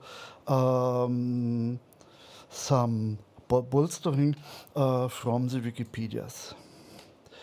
And I say it now. And I have also an example. We can link with interwiki links. Of course, we can do it to other Wikipedias and so on. And also the Wikipedias can link to our Wikivoyages. And I will show it you a few slides later. But I also said that we have some space for experiments. When we started in 2006, the first thing we did, we had a single sign-on login. And if you remember, when this would be happen at the Wikipedias, we are there some years before. We added a breadcrumb trail. Maybe this could be a useful tool also for other sisters. And we developed in 2008 a database named Location Database. It made the same like Wikidata today, but it was in 2008 and not in 2012. And then we made the precursors of a new tool. We named it POI and POIMAP. And this was the precursor and the initial development for the later cartographer. And then later we started the migration of Wikidata. I think this was one the Wikivoyages were one of the first wikis who did this.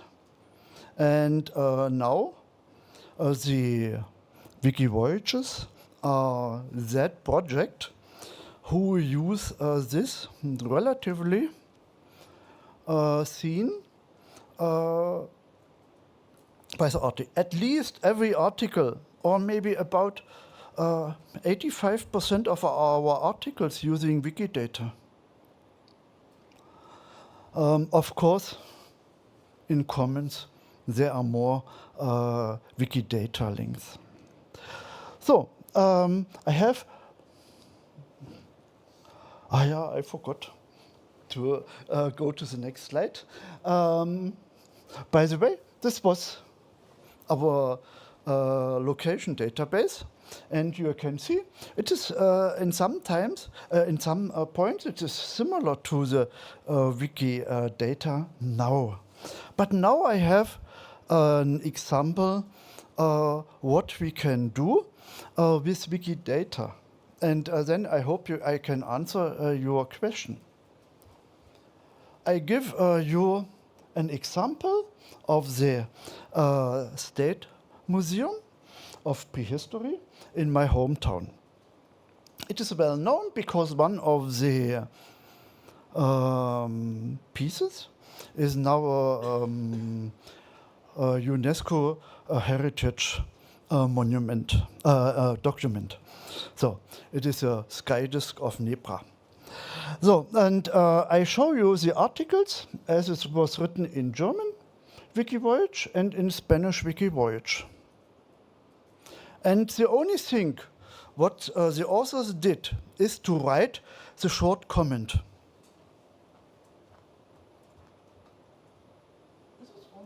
This is really written. These 3 lines are written by the author. All other information is coming from Wikidata. Ah, yeah, this would be a good idea.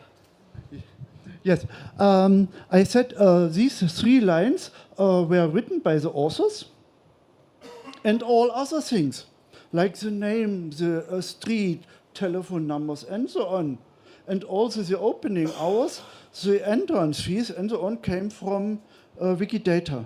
So the Spanish version could use the same. The only difference is that they made a short description in Spanish.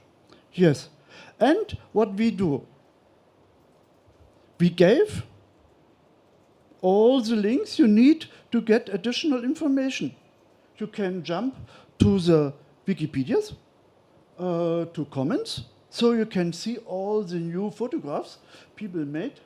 You can jump to Wikidata, and you see to other social media, to have an imagination what we did.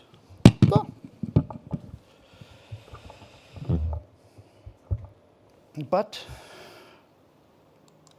we did more. As I told, we gave some ideas to the programmers of the foundation, at least to develop cartography. And this is now a tool which is present at many Wikipedias, and I hope you like it. We developed several tools, and maybe one tool I will present to you. It is the voyage data, to have an idea what we can do also, at least for the complete community. So if there are anybody who hasn't seen cartographer, who have not seen cartographer until now, ach ja, da kann es ja gleich nicht. So, then we have here a map. All these markers are mentioned in the articles and here showing on the map. But this map, we have there a second map, but this map is opened to when we are pressing on the globe symbol there, then we can open it also. And I want to show you, maybe you cannot see it, we have here a breadcrumb trail, which makes the backward reference to deeper articles easier. So it's maybe, I think, a good addition to the categories at the end of the articles. And this can be found more easily. So, yeah. And this is a special tool. I will only show you what we can do. All places which are already connected with Wikidata, you will not see on this map. You only will see places from Wikidata which are not already entered in the article, and the other ones are places which are not yet connected with Wikidata. So we can see which sites we had to connect, and we also see if there are double entries in Wikidata. So, of course we have also problems. As I told, or as you know, Wikipedia is the most common, most omnipresent wiki at the Wikimedia movement. So sometimes it is difficult to learn anything about their sisters. And so all the sisters, not only Wikivoyage, have a popularity problem. We should do anything to make them more popular. But we have also some problems, which is maybe also connected with the social behavior of the Wikipedians. We have the problems that some authors, not all but some authors who deliberately ignore or refuse the sister projects. It is not nice, but it's happened. So maybe it could be help that the sister links, at least when you think about the modern vector scan, that maybe the sister links should become to a more prominent place. You know, the languages are above, but maybe most of you will not use or will not read articles in another language. But maybe you would go to the sisters who give additional information. But when you see to the vector scan, it is on the right side at the bottom. Maybe you will oversee the links to the sisters. There are many press releases on Wikipedias. Of course, they are mentioning the sister projects in the last sentence. Nothing else.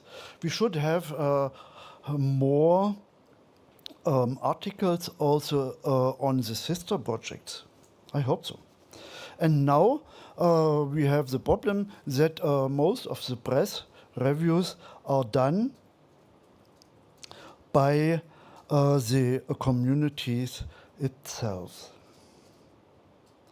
So I have 2 examples what we did by ourselves, and I will also give the result of our survey of where the people come from. So I have 2 examples. The first example, which is a nice example because we have, like the Wikipedias, an article, not of the day, but of the month.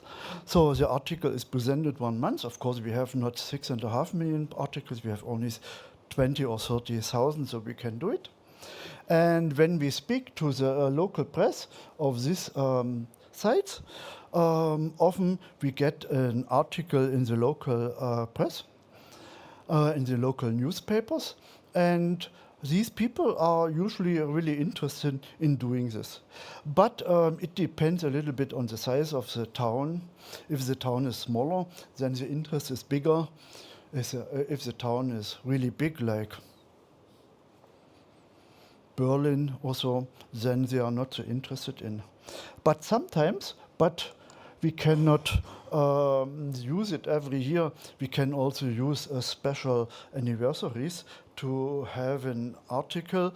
And last year, for instance, we had an article about the history, or we had several articles, not only one, several articles about the history of Wikivoyage and how Wikivoyage came to the Wikimedia community. So then I have some ideas what we can do in future. Maybe it would be helpful when we have more collaboration.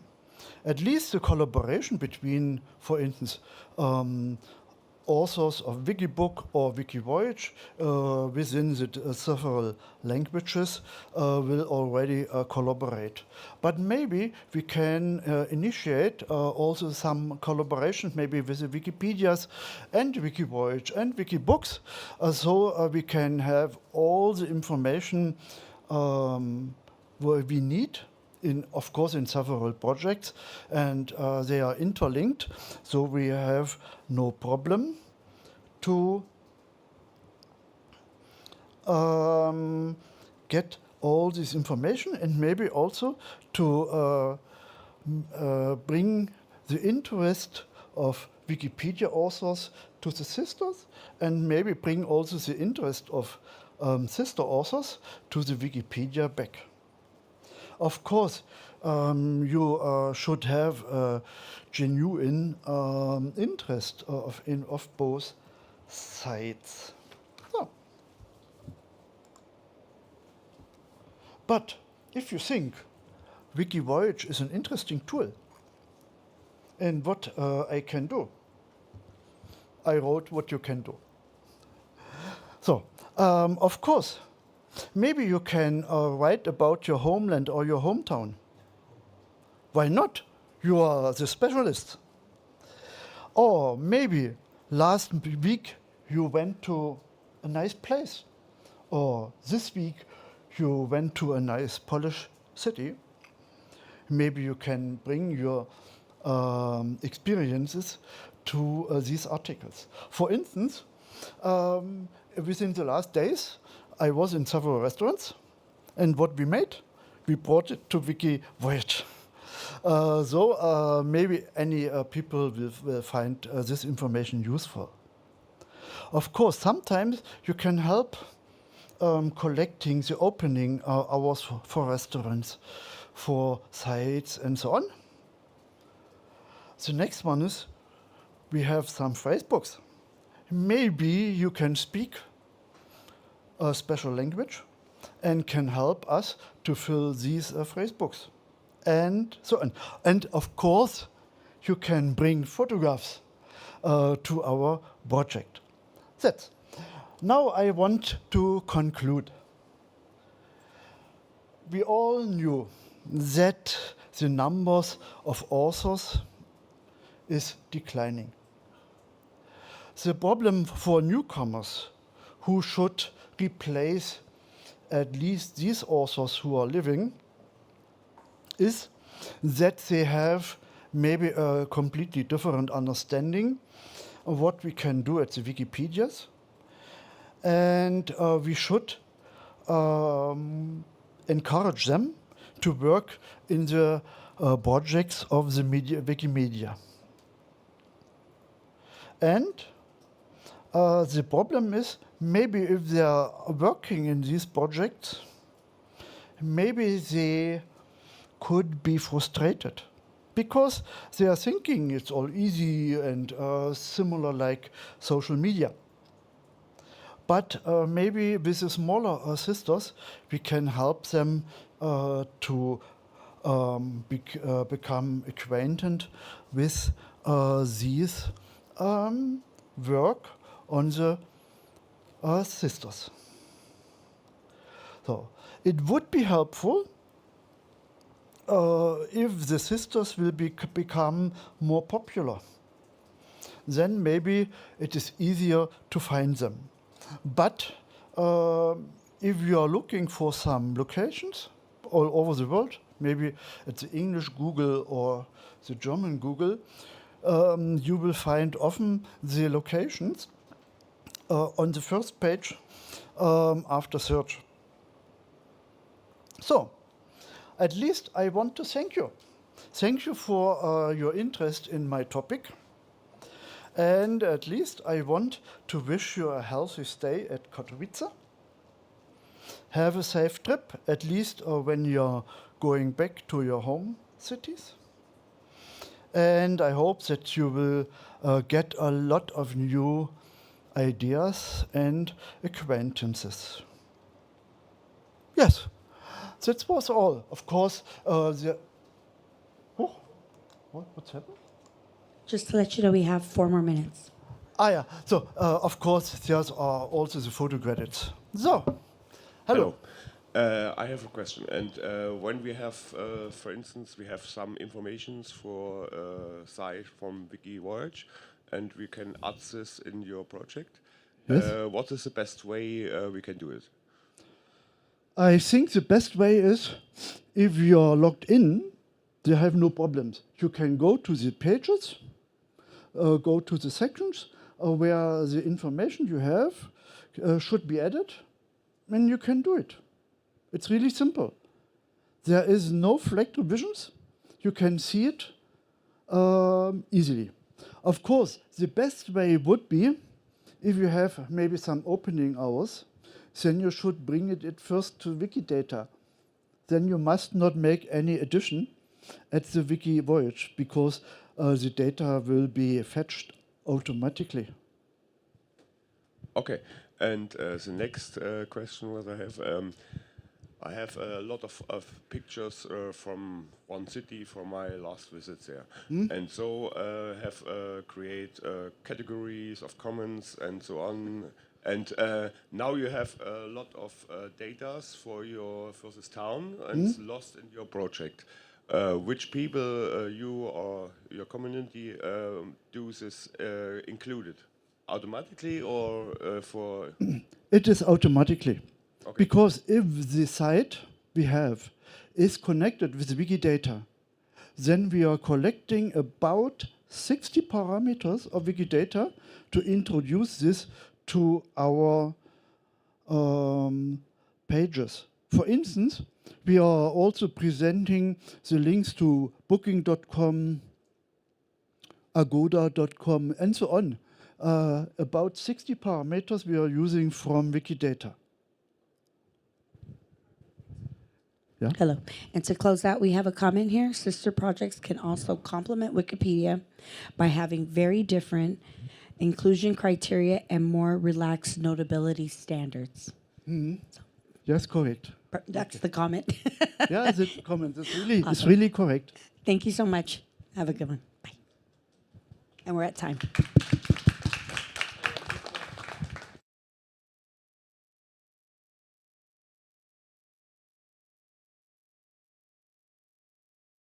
Discuss this later, maybe within the next hours, because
Get started in a second.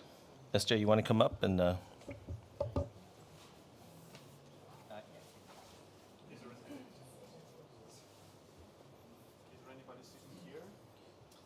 You can sit here. No, this is free, but this bag is. Oh yeah, you can take this. Yeah. I will take. I have already taken another one. Okay, now I think my Zoom is working. Yeah. Because there will be something useful on this screen. Go for it. The audio. Audio is cut out. Hello. Are you screen sharing? Screen sharing should work. Let's see.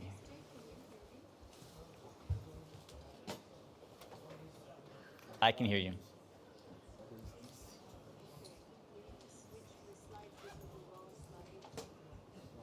And I don't know if the room can see me. I can't see anything, sorry.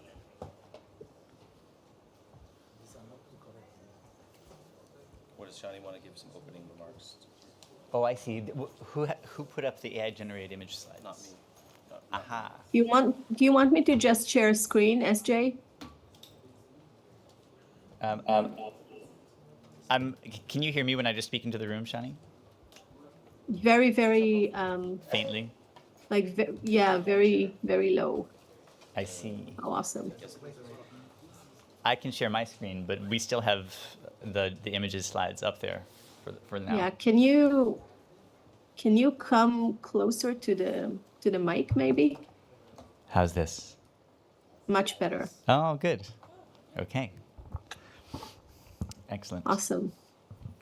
So maybe the hosts can help us by removing the slides that were on the. I think now it's fixed. Now it's good. It's fixed. It's good. There's just a tiny Okay. lag. Awesome.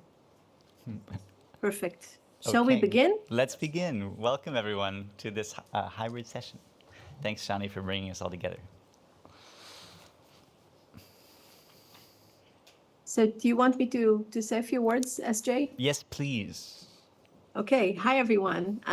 Very sorry that I couldn't be with you all physically, but I'm really excited about this workshop. This is a chance for us as a community to kind of come together again around GenAI and see how we can actually practically use these tools in various workflows that we have, doing our knowledge curation on various Wikimedia projects. This is about saving volunteer times and just making our work more efficient. And we've arranged for this workshop to be a bit like speed dating, I think. We're going to have 4 different sections of each of us is going to, I'm joined by, as you can probably see in the room, by Andrew and SJ and Ilario. And each of us is going to give some section. We're going to have 2 sections connected to Wikipedia, one related to Commons and one related to Wikidata.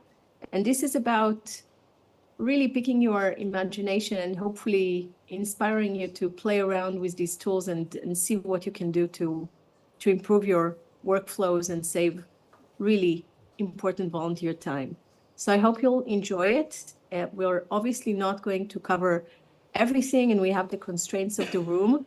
I understand that there are 3 tables, but it's maybe not enough. So we're hoping that we can engage you in some capacity, and if not, you can join us also online and try these tools by yourselves.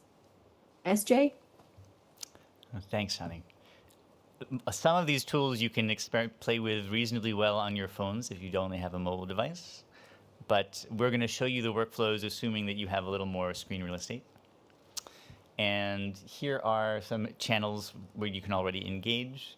We have a Telegram group that's reasonably active and a Facebook group where people are talking about Wikimedia and AI. So we're starting with Wikipedia. How many people here have edited Wikipedia this week? It's a good turnout. And as we'll see, a lot of tools that you'll find online are just built on top of a general purpose model. So many large companies and some open communities all have their own general purpose models. These models are excellent at a lot of things, even where they have some hallucinations or mistakes in a few use cases. And one of the best ways to get a feel for it is to take something that you know you have to do anyway, and to just communicate about what you're doing in a side channel with one of these tools and see what kind of responses you get. And the responses are going to be pattern matching against the kinds of interactions that other people who do that work might engage in. And sometimes you'll discover a modality that you wouldn't have thought of. You don't have to know a question that you can answer. You can even just be taking notes about what you're doing as you go through a workflow, and you might find some steps that you can automate. The first four here are closed and proprietary models. Llama from Meta and Facebook is an open source model that's available for people to run on their own systems. Even though all of the weights are not themselves open, it's definitely accelerated people's ability to build all kinds of new tools without having to worry about licensing and approval. And Hugging Face is a community that you might find very familiar. It is a commons-like community for everything related to AI, all kinds of tools, scripts, platforms, data sets. It is very community-run, and you'll see, if you search for things like Wikipedia data sets, you'll find there are some data sets that are that have been contributed by the Wikimedia Foundation themselves. So a lot of organizations and people who you might know have their own accounts, and you can see what kind of AI projects they're working on through Hugging Face. We will come back to that in a minute, because one use for Hugging Face is if you have a project and you're not sure where to host it so that other people can play around with it, it is pretty easy to set up a demo instance that someone can visit and instantiate.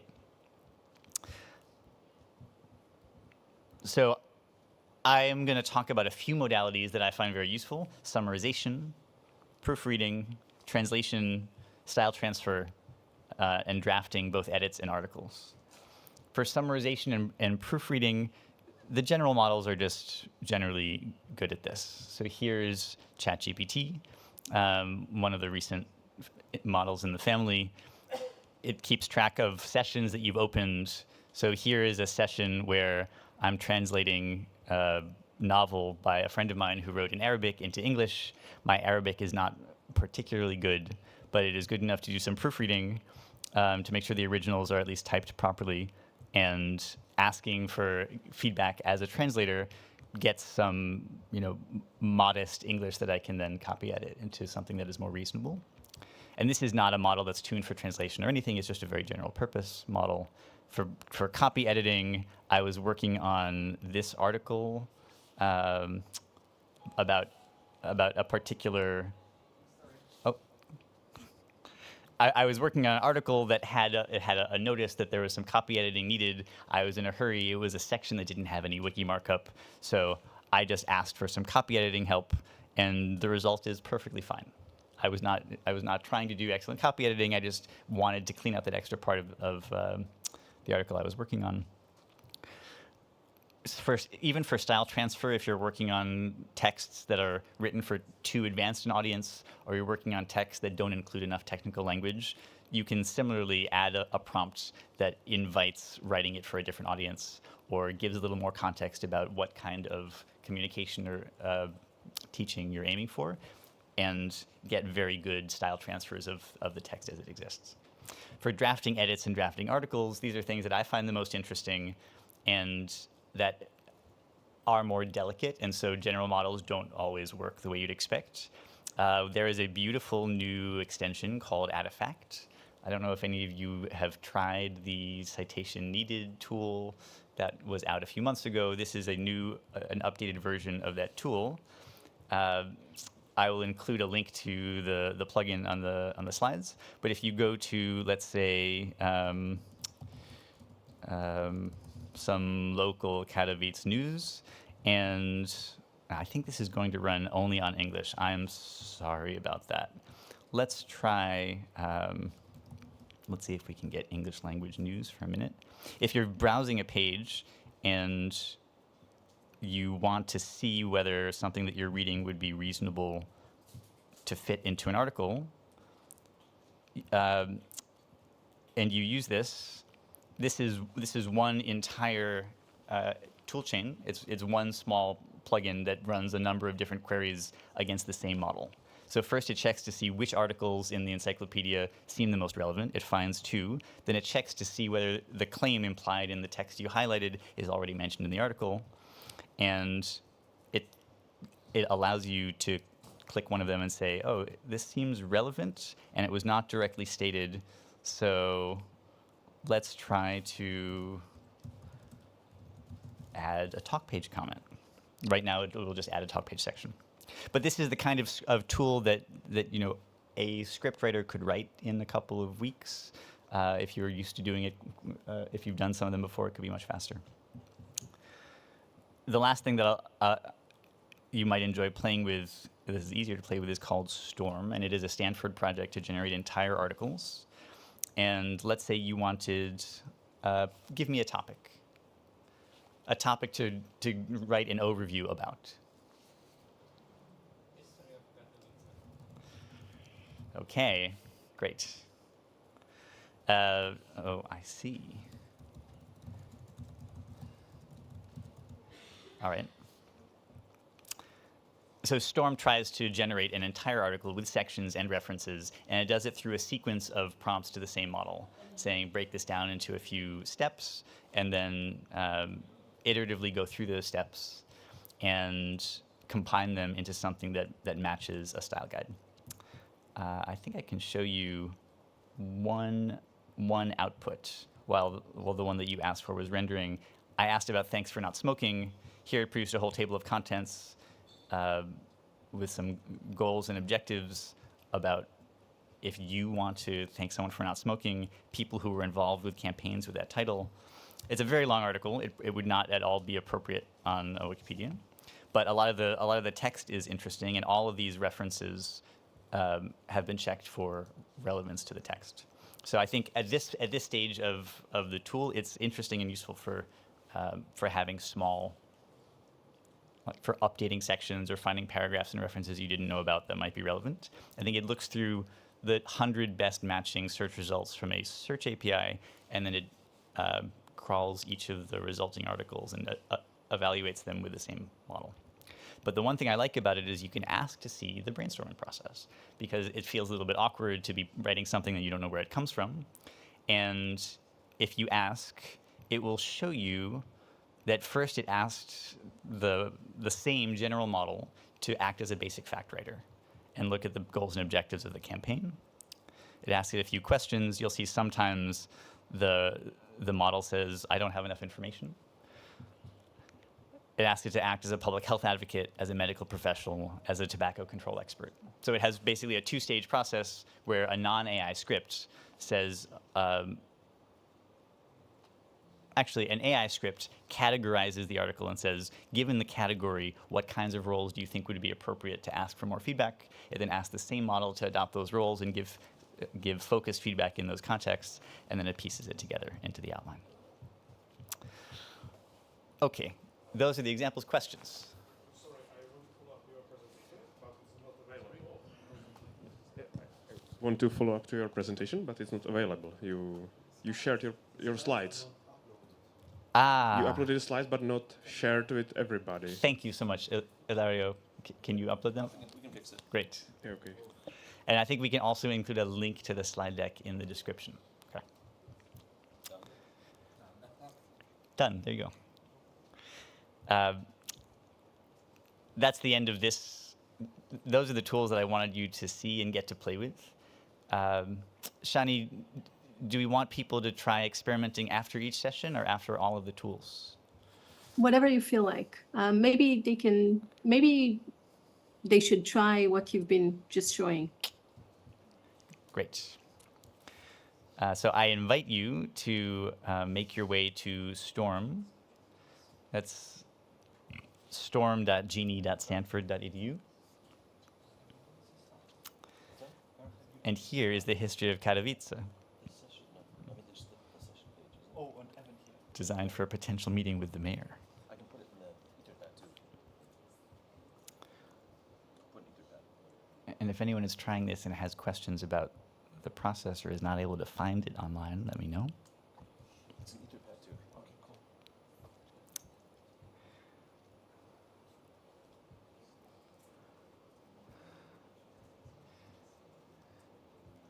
SJ, maybe you can say something about the feedback below, which is pretty unique.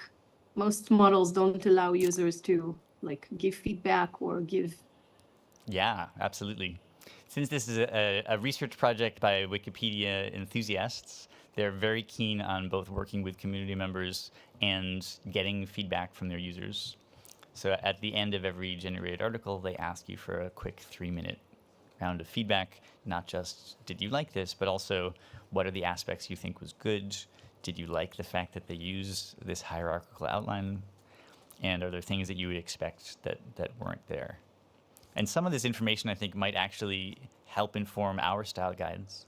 I could imagine a future where these kinds of tools literally read the style guides. And I worked on a similar project like that to generate articles and color the sentences based on how much they seemed like they might conflict with a style guideline. SJ, can you say something about multilingualism? Is this only in English or does that work in other languages as well? So Storm is an open source project. It is designed right now to work with English Wikipedia. So I think when it does the search for the most, when it searches the web and when it searches for relevant Wikipedia articles, it does that search in English. Because it's a general model, it could very easily translate this into another language. That would take one line of modification of the code, but getting the sources right, so it was actually searching the appropriate languages, resources on the web would be a little harder. But Maybe we can show people how you're using ChatGPT to simply translate this into, I don't know, Spanish, Arabic. Sure. So in this case, I might just cut and paste it, but I think when I do this, it will not translate the references. We'll find out. So here's ChatGPT, and let's translate this into Polish. Okay. And you can see it got all the way down to reference 27. Some of the formatting got a little bit messed up in my copy and paste. And the URLs did not carry over. That's just a function of this particular interface to ChatGPT. You can build things on top of these general models that do preserve all of that.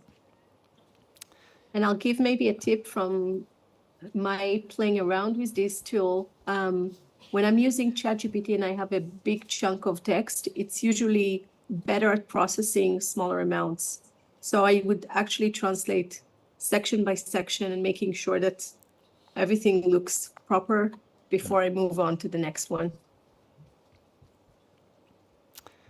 And by default, it does not necessarily continue past a certain number of characters, but you can often just ask it to continue. Continue generating, you have the button. Yeah, there's also the button for it. Mm-hmm.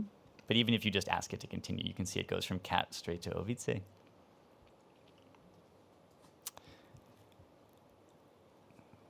Any questions in the middle?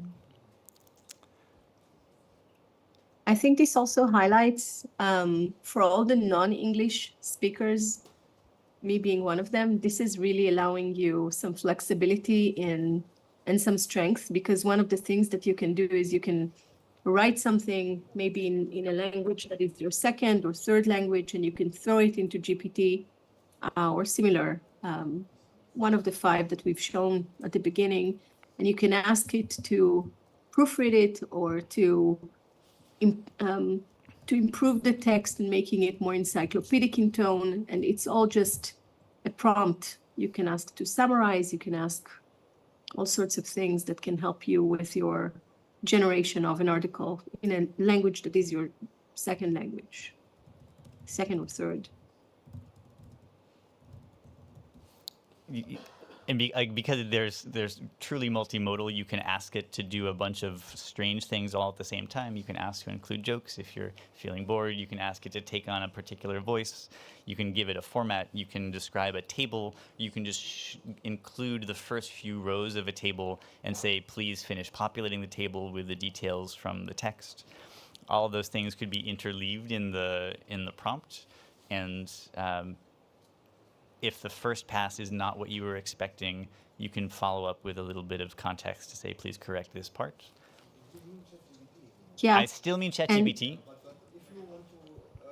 And can I just add that this is ChatGPT 4.0 for Omni. Yeah, This I is have like this, the yeah, I have latest this. model. Yeah. There are other if- models, but 4.0 is quite good. And if you use it on your mobile phones, you can actually speak to it. So again, if you're a non-English native, you can. It's sometimes easier to say something, to explain what you want in just plain language, natural language, and then it will generate the text and write what you're saying in any case and save the history. So this is also a pretty cool feature that can help you do stuff while you are on the go. I'm doing a translation in the moment for the DRD, German exchange, and actually I'm using it a lot. But different voices, you need an extra feature. No, it does not give you directly different voices.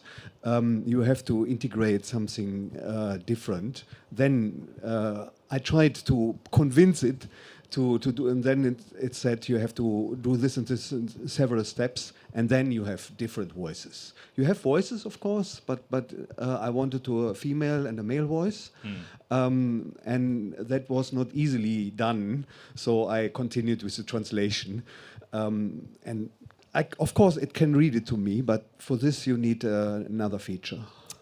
Sorry. Thank you. Yes. On the app, on the phone, you can actually pretty easily choose in the preferences which voice you want to read, if it's a female or male, and it has a few options, again, for the mobile app.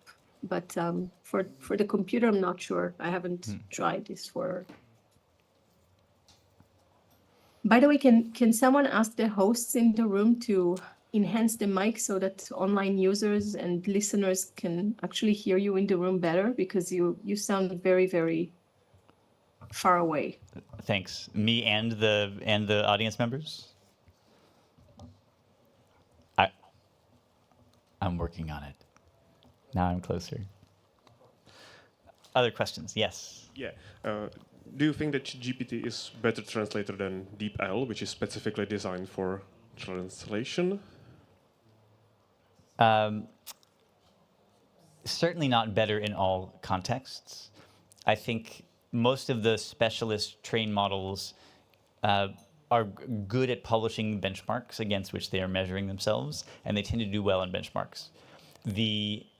Where you might run into complexities is if you're used to a full workflow where only part of the workflow is the translation step, and you are expecting that all of the other aspects will just work smoothly. Like sometimes in the translation, you want it to render things inline. You want it to also know how to render an info box in the middle of the translation. Some of those things might not be as good. But if you have identified a repeatable task that you want to do thousands of times, it's certainly worth looking at the specialized models. Okay, thank you.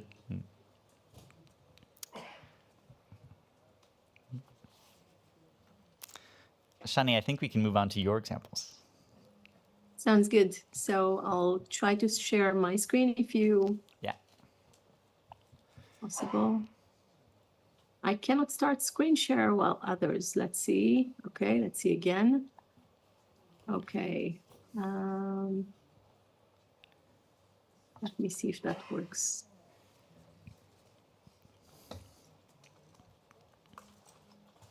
If necessary, I can drop and come back. No, that's okay. It should be fine. The other thing I'll mention, I noted that you can set Hugging Face up to host something for you. The Stanford Storm model was down for a weekend, and so I was able to get the same thing running on Hugging Face with basically $100 of free credit in 20 minutes. It did not take a long time. We can see you. You can see my screen? Yes. Perfect. So I'll just start quickly with this slide, just to say that the focus of what I wanted to show today, because I'm a researcher and I do a lot of academic work, there are many tools that are designated or dedicated to academic literature review and finding references like actual academic publications that are peer-reviewed. And I've, at least from my experience, the academic work, like academic writing, is very similar sometimes to encyclopedic writing. The type of things that we do when we write an article are for academia are literally the same. We still want references, we want high quality references, etc. So finding the right references is important. And I just, in today's, in my section, I just wanted to show you a few of the tools that I've been using as a researcher, and also now I'm just using them for everything that I do also on Wikipedia. So obviously I'm not going to show all of these, but I did put links to the different, to some of the tools. It's such a big ecosystem. There's so many tools. I'm going to try to cover 3 today. We'll see if we have time, like really just trying to touch base and show you a few options and show you what I'm using to find references and find, and sometimes even generate some texts like SJ showed in Storm. And the first one that I want to show you is Research Rabbit. And Research Rabbit is basically, this is what you see when you log into it. It's a free platform, but you need to sign up. So you can use your Google account or you can create your own account for it. And when you enter Research Rabbit, it can be a bit daunting at the beginning, but these are the 3 buttons that I want you to pay attention to. It's new collections, new category, and there's also a possibility if you are a researcher and you're working and you have like lots and lots and lots of references and you're working with Zotero or Mendeley, this is allowing you to connect to Zotero, which is also open, and you can then therefore manage all the references that you're working with. If you're doing systematic work on specific topics, that may be helpful. So what I'm usually doing is I may start a new collection if I'm researching a new topic, and I can show you just an example of things that I did here. I was writing a paper on data-driven decision-making, and what it asks you to do, first of all, is to put in 2 papers. That's all you need. I actually put 4, but you can add at least 2 papers, 2 PDFs, or you can give it a DOI number. And then some magic happens that I want you to see. So first of all, it can show you similar work that is happening. And this is one of the cool things. When I saw it first, to me, it reminded immediately of Scholia. And I said, yes, this is like a cool thing that we can also, we definitely need something like that. And what I especially like about it is the timeline option, because this is really allowing me to see when a topic was, when the research around the specific topic started, who are like the main people who have been working on it. And this is showing me the relationships between different types of academic references. So this is one of the key people of the people that I actually added. The green ones are the ones that I added here. And I can see who's like, this is active, right? Like in Scholia. If you know Scholia, but this is allowing me to see the connections between different papers, like who's quoting who, and just give me an overview of the field. And I can ask it to see, I can ask to see not only similar work, but I can ask earlier work, later work, and I can check authors, and I can see suggested authors. And for each of these, I can actually click on it, and I will see, first of all, an active link that can show me the paper. This shows me the abstract, so I can actually go to the paper if I need to. And there's an option to export it. So this is quite powerful. It just allows me to see an overview of the literature in a specific field, and all I needed is two PDFs that I have. And usually I'm taking this because I might do a Scholia search, or I might do a Google Scholar search and find something that is interesting to me, or I don't know, I found some article that is interesting to me, and I'll throw it in and see what else pops up, because I want to get a better understanding of the topic. So this is helping me explore a topic very very generally just see the literature and go from there. And the key feature that I love is the timeline, because it really gives me an overview. So this is Research Rabbit. It has all sorts of other options here, but I'm going to move to the next one because we have a really short time today. And I also want to show you Perplexity. And Perplexity is, again, one of these spaces where you can ask anything, and it will help you generate, first of all, find, again, articles and generate some texts. And maybe I can have someone in the room give me a topic that is interesting to you that you've been working on, and we can see what it finds in that topic, what types of articles pop up. Do we have any suggestions from the room? English as lingua franca. English as lingua franca. Let's see what it generates. So you can see that one of the sources is English Wikipedia, which is nice, but there are a few others, and it will give me something and a few characteristics, history, some implications on research. And I really like this bit because it gives me related questions. It can start to think of what else may be interesting in that space, and I can ask follow-up questions. I can use the pro option to have like more nuanced discussions and fine-tune what I'm doing. And I don't know if you noticed, but there are links here to actual academic papers, to different resources that I can click on.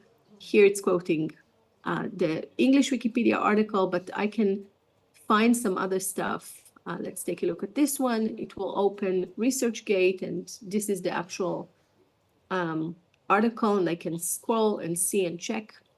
And again, a great way to start a conversation on a topic, just exploring very briefly what's happening. And the third platform that I want to show you is SciSpace. And SciSpace also is it has a variety of options. You can use different things here. You can chat with PDFs, like if you have an article and you want to summarize it, or you want to understand, to ask questions about it because you didn't have time to read the whole thing, you can do that. You can use it for lit review. You can use it to generate stuff, to find concept and to rephrase things, and to help generate citations, which you may not need, but sometimes it's helpful. And again, it's very easy. You just give it a topic and it will generate something. Here I asked about digital curation and critical ignoring, which is a paper that I'm working on now. And let's see what it's doing. So it will give me insights from 5 papers, and I can choose if I want top, if I want to do more papers. I didn't mention, but most of these platforms have either a free option that give you limited things, and then if you want more, you can pay for it. And some of it, like Research Rabbit, is free. So it really depends on your needs, but sometimes for our wiki work, it would be enough to use the free versions. And it will generate something for me and give me some academic references. It will show me, which is something that I like, it will show me if it's open access, it will show me who else is using, and I can choose here what I want to see.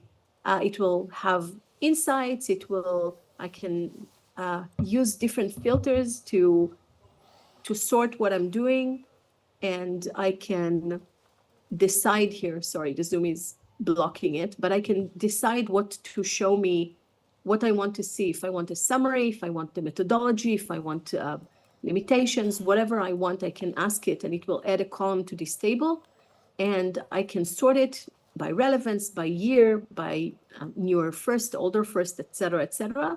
So this is, again, a great way to just explore topics and find references and make sure that you are getting to know the topic that you want to write about and finding good references for it. Now, I'm I have some insights that I want to share before we move on. And I would say that the first thing is that these tools are a great starting point, but by no means does that mean that you can copy paste. Just like we don't copy paste from any other source into Wikipedia, you need to trust your wiki instincts, to use your critical thinking in the process, but it is improving the workflows.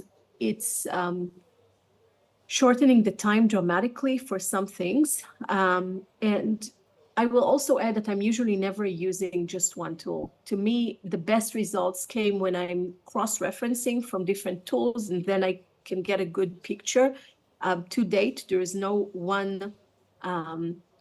I think that's the direction they're trying to move towards. But at this point, there is a multitude of tools, multitude of platforms, and it's actually very, very hard to follow. So to all the, can I have a, I can't see you, but can I have a show of hands in the room, and you can tell me, SJ, how many people have been experimenting with ChatGPT or related tools so far in the context of their wiki work or otherwise? Almost everyone. 70%. Almost everyone? Yeah. So you should know that this is, and maybe I'm saying it for the people who are watching online or will watch it later, but this can be quite overwhelming. This whole realm of generative AI, there are just so many tools. It moves so fast. Every time that I get used to a platform or a tool, boom, there's a new feature, there's a new model, there's a new thing that I need to pay attention to. So I just wanted to flag that, I don't know, I think I told you that I'm also researching this topic for the past year and a half. And one of the things that I'm doing is I'm running a community of like a learning community that is mostly active on WhatsApp. For Israeli researchers and educators from all across Israel and some people from the industry. Like I'm talking about thousands of people on WhatsApp just discussing generative AI. And I've been researching it. And one of the things that I found out through the research is that many people find it like literally overwhelming. It's very hard to follow. And this is the strength of being connected to communities of learning like ours. I think of our community as such. And that's why we shared at the beginning the Telegram group, the WhatsApp, the Facebook group, because these are spaces where you can continue to discuss and learn about new things and new features. So you are, just know that you're not alone in feeling that it's a lot to take in, but I do think it's worth the effort. There is a learning curve in working with these tools, so don't be embarrassed if it takes you some time to fine-tune your prompt.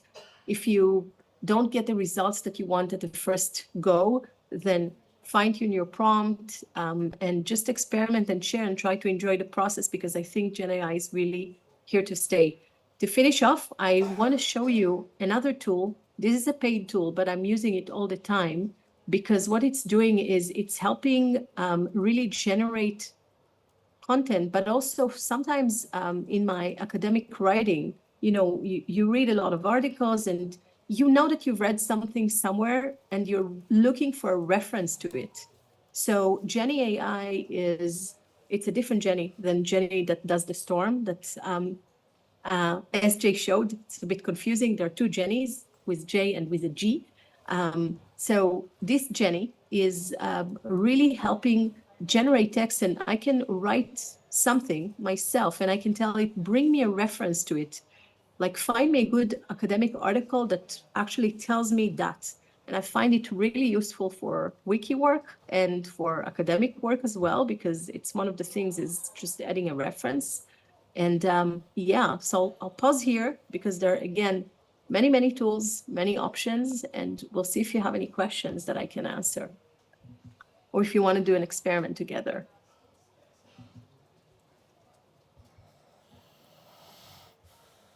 SJ, I'm counting on you because I can't see the audience at all.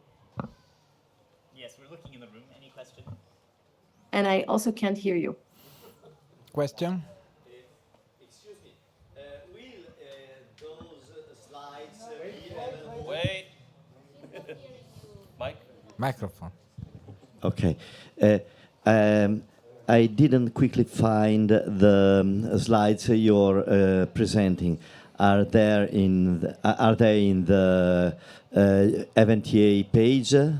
We will make sure to upload them to the. Later point. We will make sure to upload them. We're sorry it's not there. I just uploaded. I cancelled mine. I uploaded the new one. Exactly. Oh, awesome! Okay. Thank you, Yeah. Ilario. In the page of this event. Okay. Yes. Pictures. And yeah. Okay. I couldn't hear that. Because I generated PDF. I don't know if I can share the link. What do you think, Shani? I can do that, Ilario. Okay. We can move on to you, and I'll share the slides link if through it's link. a private Okay. cloud or not. Sorry. I will do it. It's good, absolutely, because I generated, didn't check, and okay. Some other questions? No. Okay. Well, no questions. That's okay. That's okay. I will stop sharing, and you can go ahead, and I'll make sure to upload the link to the slides. Okay. Second. Is this?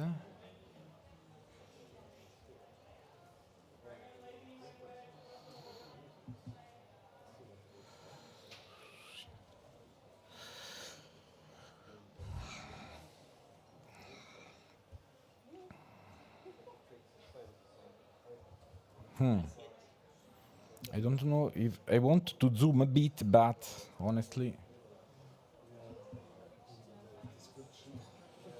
zoom. Let's see. Okay, it's better. Okay, but it's too big.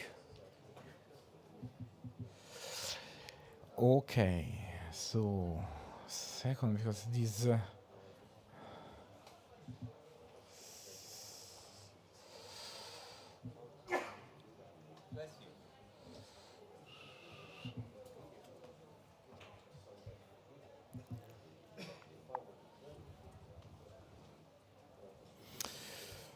Okay, this is my part. I will present generation of images, how to use some tools to generate images.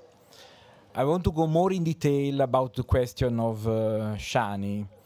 A lot of you use ChatGPT, but how many of you use the paid version, so ChatGPT 4o? Exactly. Now people decrease a lot. Exactly. ChatGPT 4o honestly has a lot of functionalities. It's very powerful compared to the free version. I looked around free tools and I'm not satisfied at all for generation of images. And unfortunately, I will present you paid tools. Some of these tools works with the system of credits. So you have some free credits that honestly disappeared immediately after some trials, but at least you can try. The single free version I found is Crayon. After Night Cafe, that is quite free, you can receive a lot of credits. Adobe Firefly, this is a commercial product, but is open, gives you a small amount of credits, and ChatGPT 4o, because the free version doesn't generate images. Yes? Exactly. Every time it's nice because also Shani told me yesterday, why not Leonardo? There are a lot of others. I experimented this tool, and honestly, I use a lot the last two, Adobe Firefly and ChatGPT 4o. I didn't want to present everything, but if you have other tools, I'm very happy to know and to have your experience. Basically, I like a lot if you transfer me knowledge instead I transfer you. I can only share my experience. That's all. Don't want to be teacher here. My experience, my story about it. Okay, what is really important, it was honestly my topic, what happens with copyright for these images. This is a huge problem. I found in Commons this page that gives some answer. However, you put this template PD algorithm and looks to work. I suggest when you generate images, to don't start from copyrighted version. For instance, don't start from Mona Lisa and say, okay, change Mona Lisa, but something more basic, let's say. Okay, my experience with Crayon is that, you see, this is my input, create an image of Wikipedians meeting together, relevance of Wikipedia logo, very short sentence. This gives the possibility to select some styles, and this is the result. Very simple. The engine behind the Crayon is Dell-E, that is the first version of let's say, this graphic engine of ChatGPT, but the result is not good. I tried also to change a bit the word, but nothing special. Night Cafe, I gave more or less the same, only digital art I added to say, okay, we don't want a picture, something similar to picture photo, but more artistic, and this is the result. Has good functionalities because help us after to refine. Probably after we can also try a bit to, let's say, to experiment. Give suggestion, for instance. After generation gives some tag that you can use to improve the quality. Adobe Firefly is very good for some kind of styles, for instance, digital art, and this is the result of Adobe Firefly. But honestly, very interesting is the result of ChatGPT. Okay, this was the first result. You can see on one side my chat and the other side the result. Unfortunately, it's too small. I wrote, create an image of Wikipedians meeting together. Very short sentence. I already gave a very good result. Also describing. This is very nice. While other tools generate an image, ChatGPT is very interactive. Also describe the image. So it's possible to, like speaking. I asked, okay, can you change the setting theme? For instance, put them in cafe. And they changed, put in cafe. After I said, okay, stress more Wikipedia logo. If you see the first one has no Wikipedia logo, a group of people stress Wikipedia logo, so put in relevance Wikipedia logo. But the quality is very good. This is always my point. After I said, okay, you know, ChatGPT offers also possibility to create a stripe. Okay, so I generated very simple storyboard. Create a cartoon with two Wikipedians meeting in a street. They greeting each other. They go together and they join a big meeting with other Wikipedians. This is the result. It's not nice because they say, okay, Wikipedia via, okay, but it's important because it's possible to improve. Gives this ChatGPT possibility to select part of the picture and say change this part of the picture. So it's very honestly compared to 1 year, the result is impressive and more impressive. After I said, okay, can we create characters about this story? This is the result. And after, excited, I started to ask more and more. And I said, okay, create a cartoon concept. I started, this, you can read only one part. This is the cartoon concept of what happened. Okay? Let's see if I can share with you. For instance, now, just here with Adobe Firefly, I asked the same question. Wikipedians in overcrowded room, this room, listening to presentation about artificial intelligence. Propose me 4 results.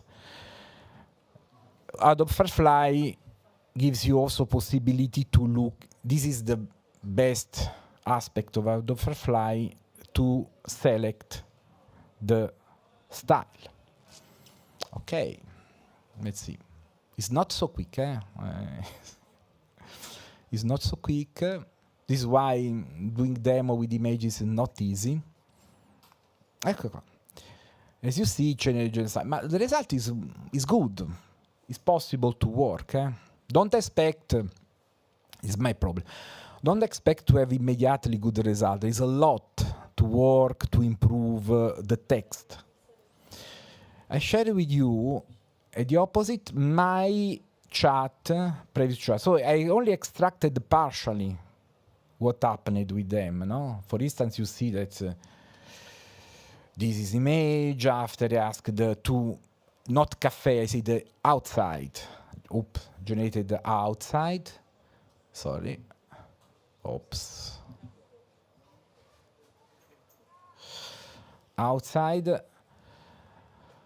There was here, look, it can look improved a bit. They said, for instance, I selected the balloon. I said, okay, say ciao instead of via. Wikilove, still to improve this Wikilove, and so on. But, okay, what is impressive, when I said create a concept, you can look the concept behind. This can be starting to create a game, okay? Imagine that I say, okay, another aspect of ChatGPT is that ChatGPT 4o that has memory. So after 3-4 days, I can ask something. Look what happens. Okay.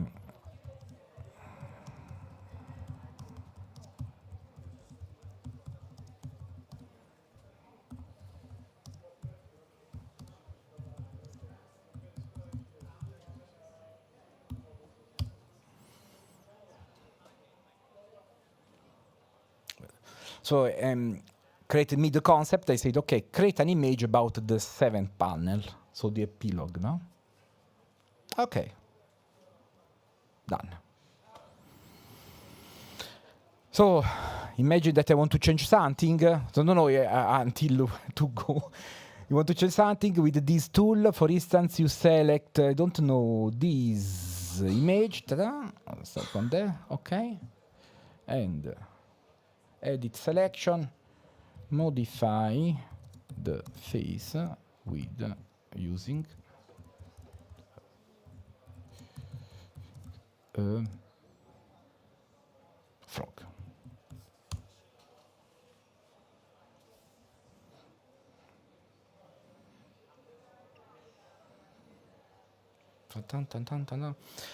Fortunately, this is, sometimes when I wait, I edit Wikipedia. So.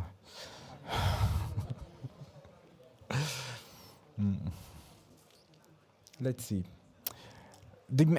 Basically, I canceled the face. Didn't change with the frog. Okay.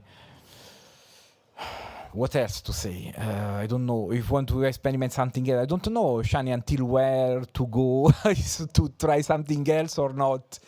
I have no idea. I have no idea. Because when I use this tool after, I'm so fascinated that I continue. I ask something else.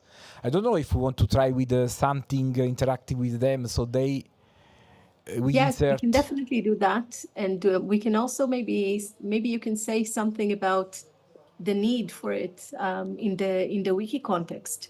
So there have been quite a few discussions on whether or not to even use generative AI generated photos, and maybe it's a good space to say it's not just photos. There are now tools that can create videos and all of that, but so all sorts of media files. But I think it can help. We've had some experiments, done a lot of work by Neta Hussein doing images of people, and it's been used on Wikipedia articles to illustrate some articles with missing pictures, and maybe you can say something about the types of uses. Yeah. I want to say that the result of this generative AI is not always what you expect. This is my problem. Sometimes I write something and I have a strange result. Sometimes very, very detailed. Absolutely, if you want to generate something creative, so not too much detailed, absolutely you can use. The difference of ChatGPT 4.0 is that you can train. You can also create your own chat, training the chat, so giving some files and saying on this style generate some images. I don't know until when is possible. So the limit where is possible to upload images of ChatGPT or others like Adobe Firefly. Absolutely, you must declare the origin, but I want to say that it's not mature yet. So if you create something, let's say, like a Wikipedia adventure, something like that, absolutely can help a lot. An example, I use a lot Adobe Firefly to generate images for slides, to document slides, because the result is very good, honestly. I'm not a graphist, but they looked quite professional. And sometimes I use also for generation of graphics, giving some data, generating some graphics, and sometimes the result is good. Another things, for instance, I don't have here to share some schema. Okay, I say, okay, generate this schema, giving some details. The problem remains that of the copyright. I've spoken with several people here around to know their opinion, some other associations. What is the problem here of copyright? And honestly, I didn't have an answer yet. I don't know. For instance, if I take this image, the epilogue, I can upload. I don't think that is imitation of something real that exists, so I can upload something like that. Ilario, I want to highlight something that you said, like in passing, but I think is really important because many of us are connected to affiliates in the movement and are doing quite a lot of outreach work. And that can be giving presentations, teaching, creating resources, sometimes even reports of what we've been doing. And I think these tools can really help affiliates do that type of work. So sometimes the work is not on Wiki specifically, but it's related to Wiki. And these tools can be used as well to help us with presentations, with reports, with summaries of what we've been doing, with generating blog posts to share our work. Usually these are tasks that volunteers have been for years finding very, very time consuming and certainly can help. So thank you so much. And I think we need to move to the last bit, which is Andrew with Wikidata. Yeah. Okay, good. I'll share my screen. I use it from there, but you don't have a microphone after. Yeah, I'll move up there in a second. People want to take a quick stretch break. We've been sitting here for an hour. Feel free to take a stretch break as I get the screen shared here. I want a stretch break too.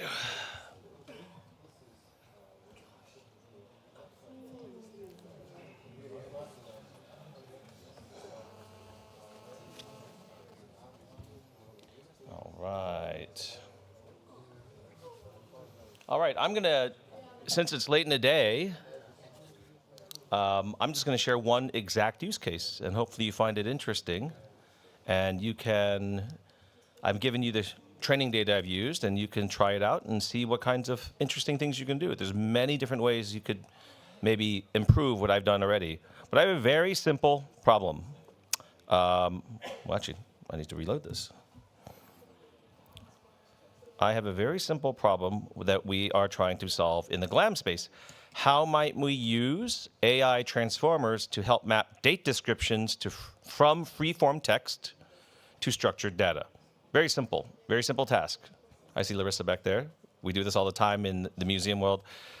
Curator enters the date of an item, which looks kind of messy, right? So it's like 305 BEC to 395 CE, or it might be 1194 to 1188 BC, and then we want those as statements in Wikidata, right? That's the general goal. Now, if it's like that, that's actually not too bad. We can kind of extract the first number, the last number, kind of put it in there. But art history is messy. There are approximations. There's a lot of uncertainty, a lot of ambiguity. And this is not even a sad thing. It's just this is what art history is about. So we see things like this instead. The first one's not bad, but then circa 1820, so kind of 1820. Then we might cross from BC. Are they going to use CE or AD? Not sure. They could use both. Different departments of a museum have been known to use either one. What does early 19th century mean? Probably late 17th century. So you can see that once you start trying to make a computer program and say, okay, extract this, it starts to go spiral out of control, and you don't know how to solve this problem. So for many ingestions or uploads for GLAM institutions, they just don't know what to do with the inception or creation dates. And often we need to just leave it blank and just afterwards guess at it and try different ways to do it. So when ChatGPT and all these other products started getting popular, I said, well, let's try this and see what can be done. So the challenge is, let's take those loose lexical dates and turn them into structured statements. So these are the typical properties in Wikidata we want to fill in or we'll wind up using, right? In general, the 571, the inception property.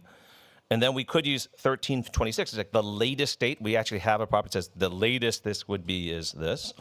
And then we also have sourcing circumstances, right? So we got circa, probably, oops, I got deleted there, but presumably, and there's actually a lot of qualifiers there that might map better to a GLAM institution's database, right? But maybe you just kind of revert to circa if you're guessing at it. And then there's date granularity too. So what I'm going to show you is how we might use quick statements. And how many people here have used quick statements before in Wikidata? Okay, a lot of you know of it. It's not that hard to figure out. But the way that quick statements does, and I guess in general Wikibase does dates, is you put the granularity as the last digit there, right? So you're talking about the century, the year, and all these different things, right? So just dealing with century versus year, you need to kind of twiddle the last number there, which is not that obvious to a lot of people, right? But if you tell the GPT system to do that, it's not hard for them to do it all. So this is what I did. I said, I want you to act as a helper to transform dates in an English language description to a more precise date notation. The input will be a text string that describes the date, and the output will be a notation for Wikidata quick statements. One, do you know how to work with Wikidata quick statements? And the cool thing is, it doesn't really need to know a lot about quick statements. That's what's weird about transformers. You just kind of say input, output, and you give it like lots of it. And there's some kind of weird auto magic that happens. But it's better if it actually knows about quick statements. But then two, how would I get you to do that by showing you examples? And it's kind of cool that you have, this is kind of the innovation of ChatGPT, is like, I know you've got the way to do it in there, but this dialogue helps me get there without needing to know how to program it, right? So this is what it gave back. It says, yes, I can help you with transforming it. Quick statements is, oh, so this is good already. It says it knows what quick statements is. And it says you can provide example inputs, provide the corresponding outputs, and then I'll try it out. Okay, it's kind of cool. So, this is what it spit out. It says, okay, if you give me this, I'm going to spit out this. If you give me this, I'm going to spit out this. It's kind of getting the thing, but I really need to give it training data for it to kind of know what I want, right? It says you can continue to provide examples to generate correct Wikidata quick statements. So what I did is I gave it a CSV, okay? So the date is before the comma, right? So some simple ones, 1967 gives you that. 1942 gives you that. So what's on the right is the quick statements notation, basically saying add a P571 statement with this date string on the right-hand side. Does that make sense to folks? Okay, so input, output, input, output, basically the commas there. So then I said, okay, ChatGPT, now comes the harder stuff. When I say 18th century, I want you to put in a P571, but look at the last digit, right? It turns to 7. Does everyone see that? So instead of 9, it turns to 7. You're talking about the century now, not just the year. And then I say, well, we might say 1950s, that's a decade. So if you see a 50s or 60s or 20s, change the last digit to an 8, right? That's decade granularity. Now we get to the harder stuff. Fourth quarter, 19th century. Oh, God, what do you do here? Well, you can say it starts in 1875 and the latest is 1900, right? And then you say, that's what you would do for like a quarter, right? And then let's say circa 1900, I'm gonna give you this. But now I add in qualifiers. Does everyone see this? So if I see circa right there, it gives me 1900, but unlike the year 1900, or it's this one, P1480 is sourcing circumstances, and Q5727902 is circa, right? So that's kind of how we do it in Wikidata, saying it's 1900, but it's circa 1900, right? So this is just the first part of it, but I gave it a lot more, maybe about 20 lines, 25 lines. It's kind of interesting how you don't need to give it tons of training data for it to get the gist of it. So the more special cases you give it, the better it's going to be. So the first runs at this. This is the first run I gave to it. It said, okay, how about probably late 18th century? You've never seen this. I've never given you this training data. This is one of the tests against it. And it came out with the right thing. And I don't read strings like this very well, so I took this and I pasted it into the quick statements interface. So I didn't operate on the live thing. I put it against the sandbox. So I put in the sandbox and look, it says inception 1800, I'm sorry, inception 1750, latest date 1800, and it says sourcing circumstances probably. Pretty cool. In fact, this one test that I went, oh my God, I've been trying to solve this problem for like years, and we suddenly have something that might get us out of this hole, which is really cool. So that's the base result that I got, and I was very pleased with at least a huge chunk of the cases got really good results. So my challenge to you, not only just today, but I'd love to collaborate on stuff and see what you can do with this, like see how far you can go. Can you handle other date conversions? I'll give you some really gnarly ones as well if you want to take a look. Probably, approximately, presumably. This one's a tough one, like fashion. So when I was working with the Metropolitan Museum of Art, what do you do with fall/winter 1982 to 83, right? So, oh, Saran knows what to do. Well, yes. I don't know what to do. Which fall? I mean, then you have to work out what country. Exactly, like what, North America fall? Like you need more context for that metadata to make sense, right? So there's some that are just intractable in terms, like, okay, all the fashion houses are usually New York, London, Paris, so maybe it's North American, but you know, right, exactly. So yeah, Siobhan asking like, what fall, what winter? Great question, like such weird things to handle here. And then date formats, right? So right now I'm handling just years, but maybe you want to do it with all the different date formats that are out there. Different languages, like May, June, July, handle all the languages in the world for how they do the months, possible. But GPT probably has that baked in already, which is cool. And then one really cool thing I tried, but I wasn't that successful, is now that I've taught you this, or you know how to do this, generate Python code that can do this. Interesting, right? It suggested like, oh, Hugging Face is a transformers library, and let me show you how to do it in Python transformers with Hugging Face. That's kind of cool. The code didn't work, but I didn't try very hard to get it to work. But you guys might want to try that. It's pretty cool. So here's some gnarly ones, what I call the oof cases, right? And the tough part is like when you have an object that's got multiple aspects to it, especially sculpture and statues. I think we were talking about this in GLAM, like, why don't we have the sum of all sculptures? And I kind of rolled my eyes like, it's so hard. Doing paintings is easy. Sculptures is so hard because you have different parts of the sculpture that get done at different times, are done by different people. It's so messy, right? So we have things like modeled probably circa 1910, cast 1956. So imagine the statements you have to add for that. Modeled this time, but possibly cast 17th century. So there's all kinds of interesting things you can do here with trying to take these hard cases there.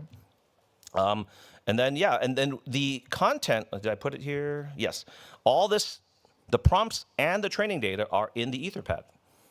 So you can go to ChatGPT 4.0 now and replicate where I left off, which I think is pretty cool, and then see if you can do interesting things with it. Try the code generation for folks who know Python better than I do or know another language.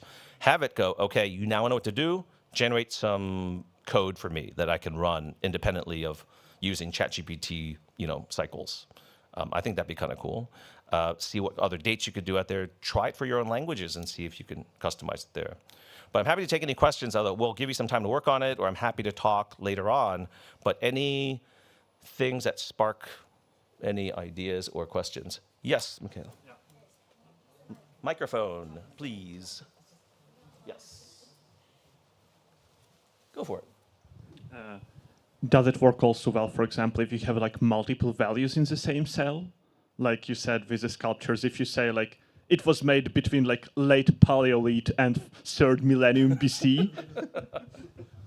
You're talking like multiple layers of the ChatGPT to unpack it, know where to put things. Yeah, my head spins when I hear about stuff like that. Yes, Susanna.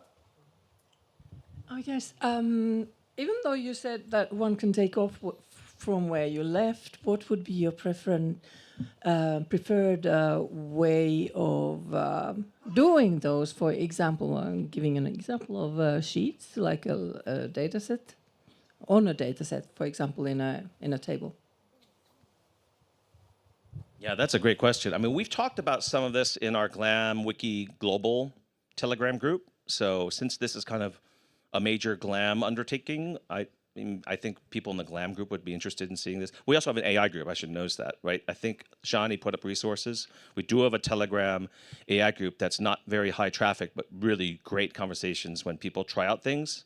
We'll put little links in there and have a nice discussion about how it's going. So I would suggest the Wikimedia AI Telegram group, or for this, the GLAM Wiki Telegram group. It'd be great to see some experimentation there as well. But if you're doing code generation, then you could also... continue the question. I'm sorry? Can I continue the question? Yes. And have you tried creating a designated GPT to do these workflows specifically for our purposes? Yeah, I could definitely bundle it up into one you can call, although I don't have tons of API allocation to do it, but I think it would be kind of cool to do that. Absolutely. So, yeah, sorry. So you're doing these experiments, I think, directly in ChatGPT, but I think the use case is that you have a spreadsheet, with names of artworks and columns of creators, and then you have a column with these dates, with those messy dates. So the thing I would really like to do in a lot of, both data cleaning work, but also Wikidata work, is actually use the spreadsheet software itself, Google Sheets, or, and then have the AI inside the sheet do it. And it's just a question to the room. I've experimented with plugins in Google Sheets. You have to pay for them. Do people have success with that? Really? Have people done that inside spreadsheets? This was actually the same question.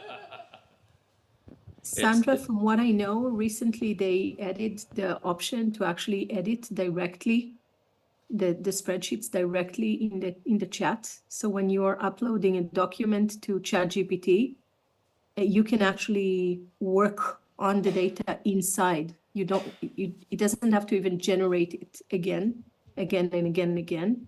But they're getting better at, and there are specific tools that are not GPT to kind of do work on Excel spreadsheets and all that. Yeah, I think you can write a Google Sheets app script that just does an API call and get something back. So that's free. So if you can package it in that kind of interface, it could work. So that's a combination of what Shani asked and probably what you asked. If you can package like date conversion as a service, saying, I'm going to send you a string, you give me a quick statement back as an API, that would be really cool, because then you just call it like crazy from a spreadsheet or any kind of interface, right? It'd be nice to have like a confidence factor too, but that's not in the purview of these GPT type tools, right? Yeah, because you wouldn't want to just fly blind and say, I'm going to trust everything that comes back. You'd like for it to give you some kind of confidence factor of what it knows. Like, oh, I know how to do 1940, but I may not know how to do like early 5th dynasty approximately or something like that, right? Yeah. Or you could provide feedback as well for it to learn from. Right, right. Yes.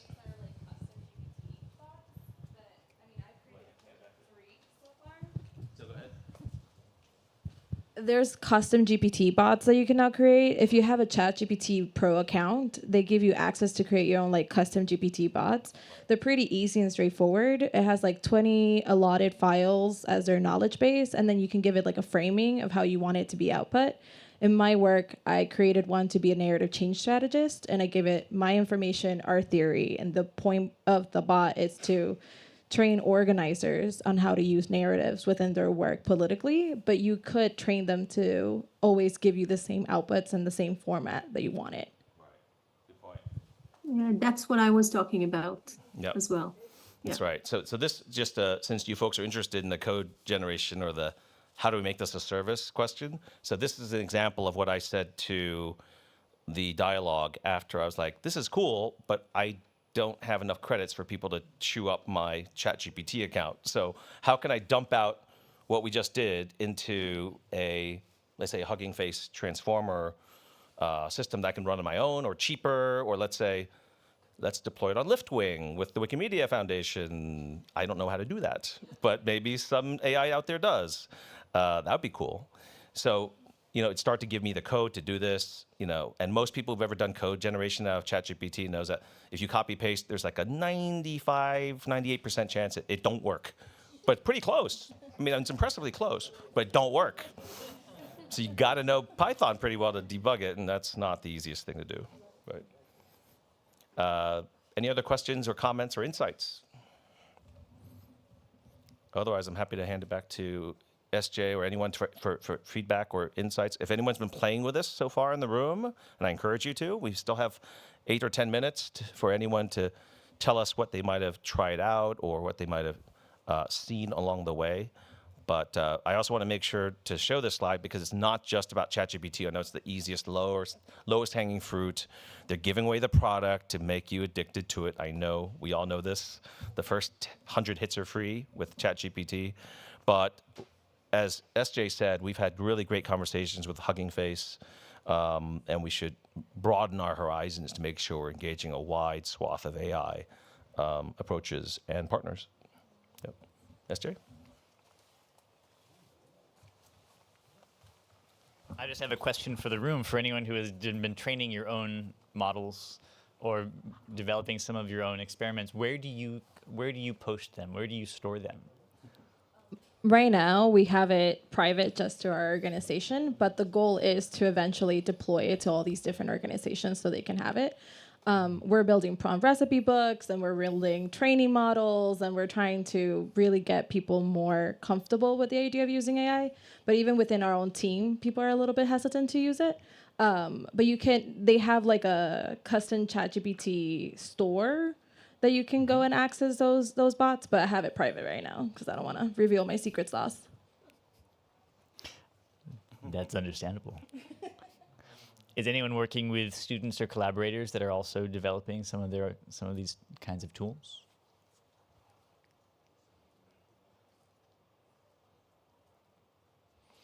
I think. Maybe I can share with my experience. I try to extract semantic triples from the text to Wikidata, and unfortunately there are a lot of mistakes that ChatGPT do. I mean, it can extract triples and name objects, but it often make mistakes when you want to map named entity to Wikidata identifier. So of course there are some researchers on the topic how to improve this, how to catch these errors and correct them, but it will be interesting when ChatGPT or other language models can solve it. I think this generative AI, especially large language models, can improve the workflow on Wikipedia and Wikidata. So I think, as fast we can learn how to prompt such tools, then it will be better for society because we can improve the quality faster. And this is, you know, language models learn from Wikipedia to improve the quality. We improve the quality, so it's just a comment. Yeah, I think the learning definitely proceeds in both directions, which is why I'm curious if anyone is using shared code libraries or model libraries.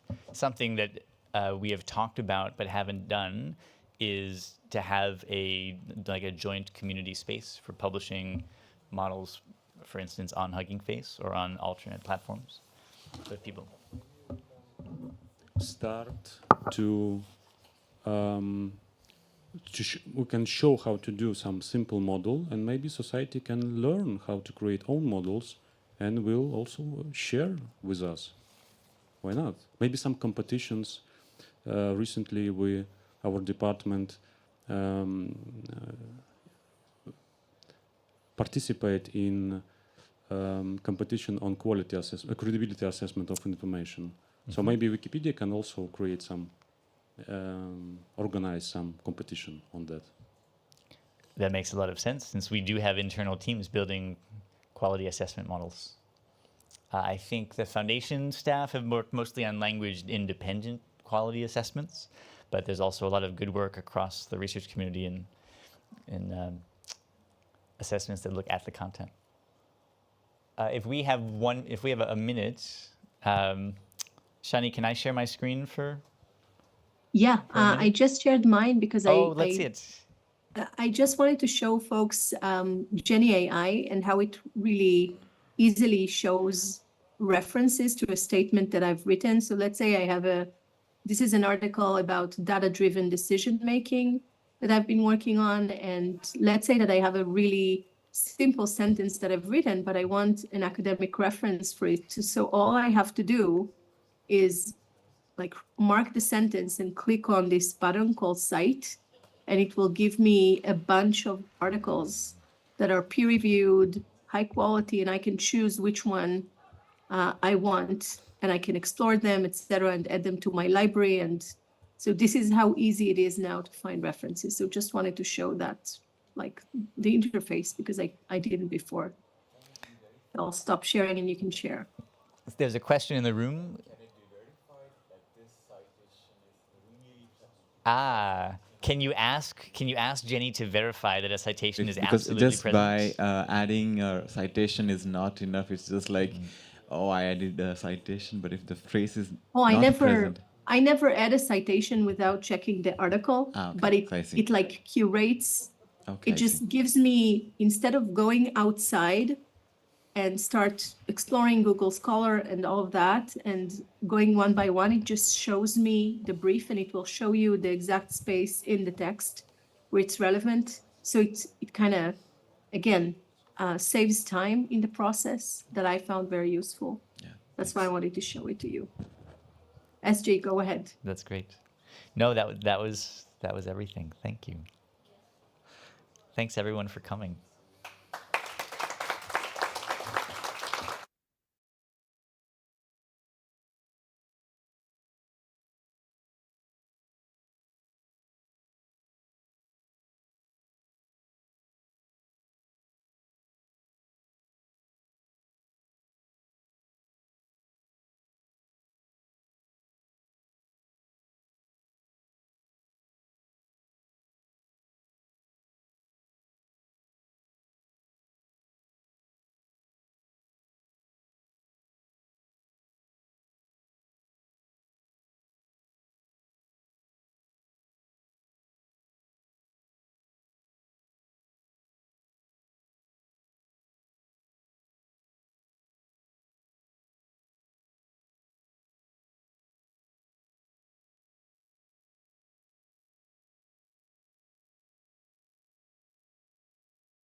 Test.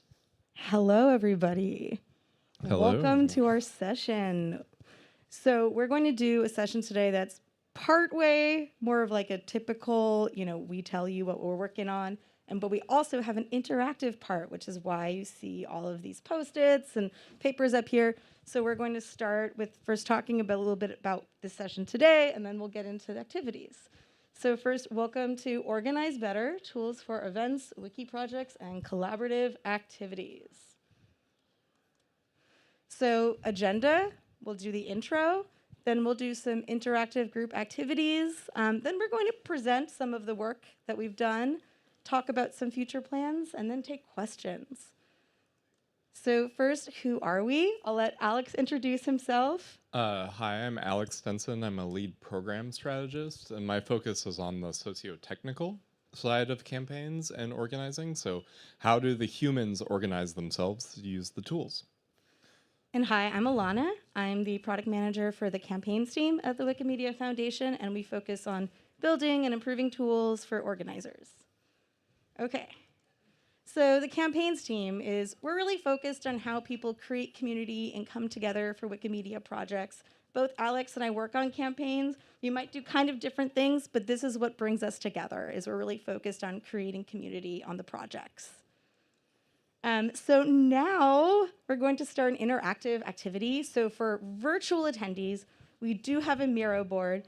All of you lovely people are in person, so instead you're going to look at the table that might be nearest you. So apologies if you just sat down and now you might need to get up and move. But the first activity is, why are we here today? So I'll first intro the activity, and then you guys will get up and then we'll do it together. So first, how do people connect on the wikis? So there's different ways people connect. There's events like campaigns, editathons, meetups. There's also WikiProjects. And then there's other forms of collaboration. So by this, we mean things that aren't formalized. It's not a formal event. It's not a formal wiki project, but people care about the same task or the same topic. So they find ways of coming together and working on it for a period of time. So why do people connect? Different people have different reasons, but some common reasons are they might want to improve content on the wikis. They might be really passionate about a topic. They want to build and share skills and make friends, whether informally or more formal friends. There's the connection that's desired by many people as well. So now we have a question for all of you, which is, why are you here? I mean, it could be why you are at Wikimania, why you are at this workshop, but what makes you interested in either organizing or participating in collaborative activities on the wikis? So what we would like to do is for people to take, 5-10 minutes. We have a lot of pens. We have a lot of Post-its to write down why you do, or maybe if you don't, why you don't participate in activities that are collaborative on the wikis. So we have two parts here: why you organize, why you participate. You can add to both, but we're really interested in what people have to say. So maybe for those who don't want to move, I can pass out some Post-its. Yeah. How do we do that? And pens. And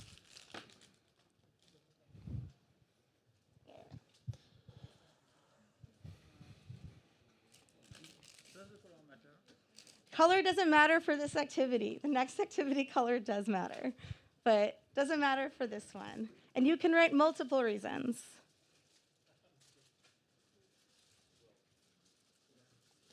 And once you've written them, you can hand them to me and I can put them up here, or you can come up and put it directly on the wall. Yes. Cool. Yeah, the questions are on the board. Why do you organize activities, and why do you participate in activities? Who needs a pen or a Post-it?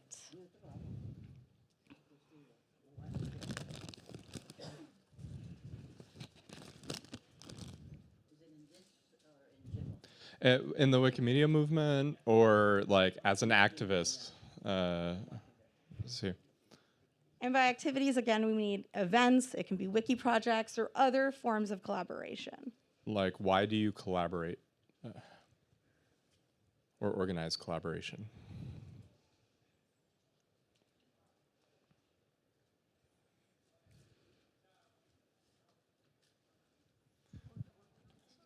organize. George and I can pull your stickies up if you need help.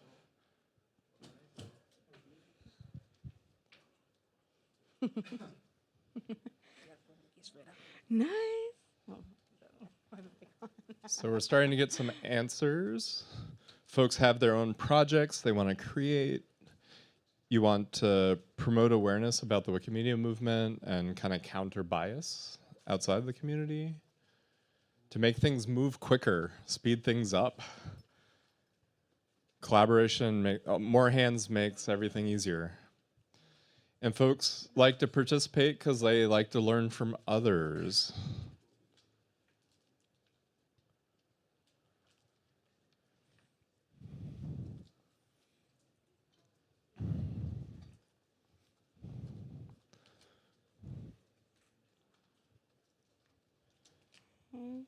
So folks believe in having collaboratives.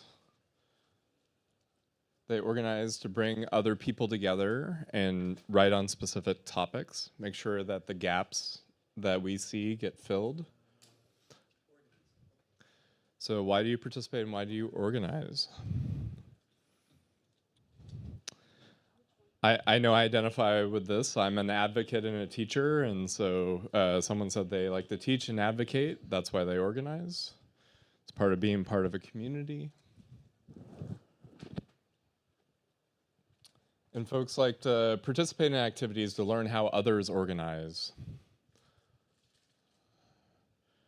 And sharing ideas with other people through similar experiences really helps create innovation, right?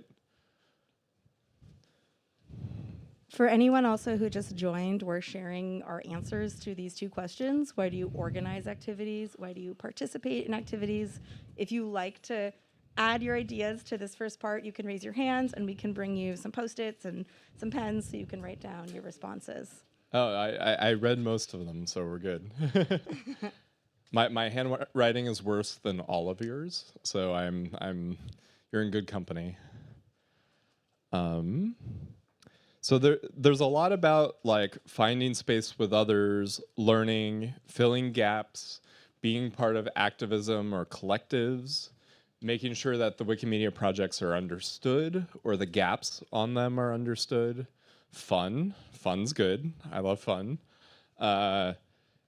Collaboration, connection, participation, content gaps.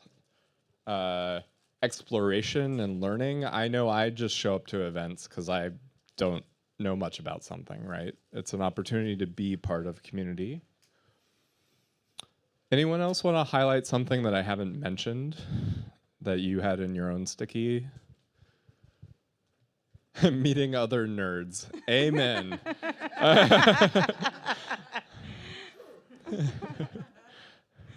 I love when we get together at Wikimedia events. On Wiki conflict and copyright come up inevitably, right? We're those nerds. Yeah. So does this feel like a real representation of what we see in our communities and why we organize? Yeah. Do you have a hand or? No. Does anyone want to share anything, other observations of like the movement and organizing and participation? Yeah. We need metrics. We want to see this joy, this collaboration, these opportunities. Like the reason we organize is the love and care and connection, right? Connection's what drives a lot of this. Cool. Anyone else want to share something else? Okay. Okay, so we discussed. So now we'll go to activity 2. Organizer joys and pains. So one of our theories in when we think about organizing in the Wikimedia movement is that there's a tension between the things that get us excited and the things that make it really painful to organize. And that's why we stick around, or that's how we stick around if the joy is greater than the pain in a lot of ways, right? So if we have more joy as organizers, we do more stuff, it's easier, it feels fun. And if those like stupid on wiki discussions that pull us down are not the main thing that's involved in organizing, then we keep doing it, right? It's fun, it's enjoyable. And we think there's a lot more opportunity to increase the joy and reduce the pain as a group. But we want to understand like what parts of organizing are joyful and painful for you. So we have an activity where we have outlined some common workflows that go into organizing.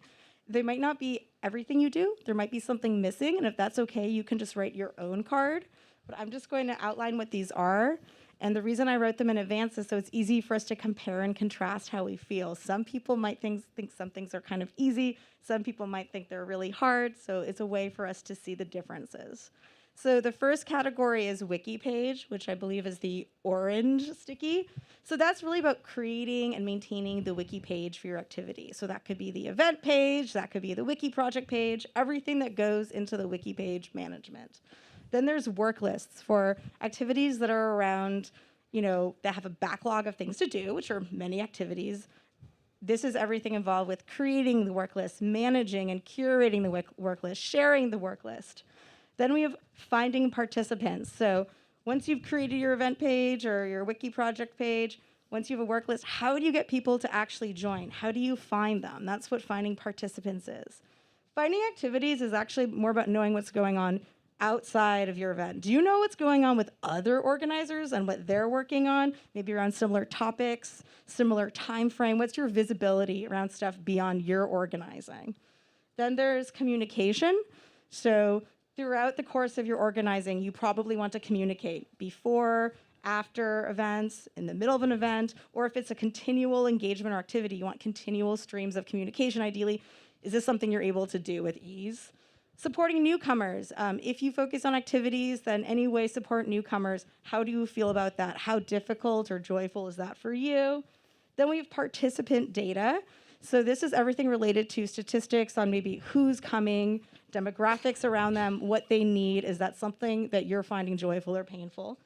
And then lastly, to go to the previous comment, tracking impact. So tracking and reporting on the impact of your activity. It could be around contributions or it could be other things. But ultimately, whatever you think is the impact that you want, how is that tracking going? So those are the things we have. And here is our lovely poster paper thing right here. So we have on one end joy, on the other pain. So joy means that things are easy, fun. You're basically getting out of it what you want to get. Your goals are being met. On the other end, you have pain. So it's hard, it's not fun, your goals are not being met. You're feeling stuck, you don't really know what to do next, maybe. So we're really interested in seeing, for whatever workflows you take part in, maybe it's all of them, maybe it's some of them, you can take some of these, Post-its right here, and then on this spectrum, we'd be interested in seeing where you would place them. So we'll take now some time for you all to review some of these cards and some of these concepts. Feel free to add any others that you think are missing. So there's sticky notes up here for all 7 of these concepts. And yeah, you can either come to one of the tables or Anthony and George are gonna have a few on them and come choose how much joy or pain you get from some or all of these workflows. Pick the ones that most affect you. You don't have to write anything. You just need to come to these Post-its and find which ones apply to your work and then add them to the board. Yeah. And for those of you that just walked in, since we're all moving right now, there's extra chairs on this side of the room, so you can come in. So come get some stickies, join us at the poster, and put it on the joy to pain spectrum.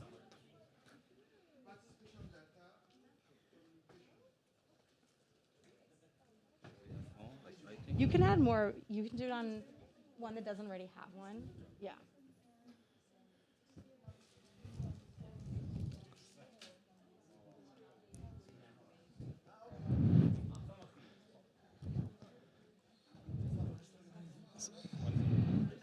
So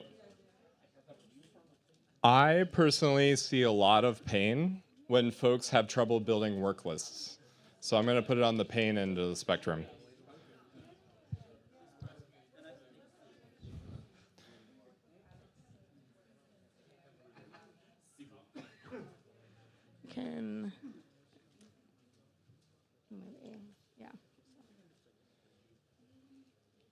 And we just want to So see what the far, all consensus pains. is.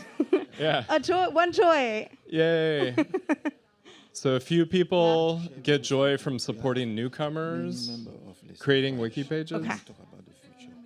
Yeah, put it in the middle. It doesn't have to be on the end. We're looking for the spectrum. Activate on the French Wikipedia. We have member of some page here. Like talk about. So people like making the wiki page? That's exciting. And put it on the spectrum, right? So if it's all the way on the left, or all the way on the right, it's joy, and it's all the way on the left, it's pain.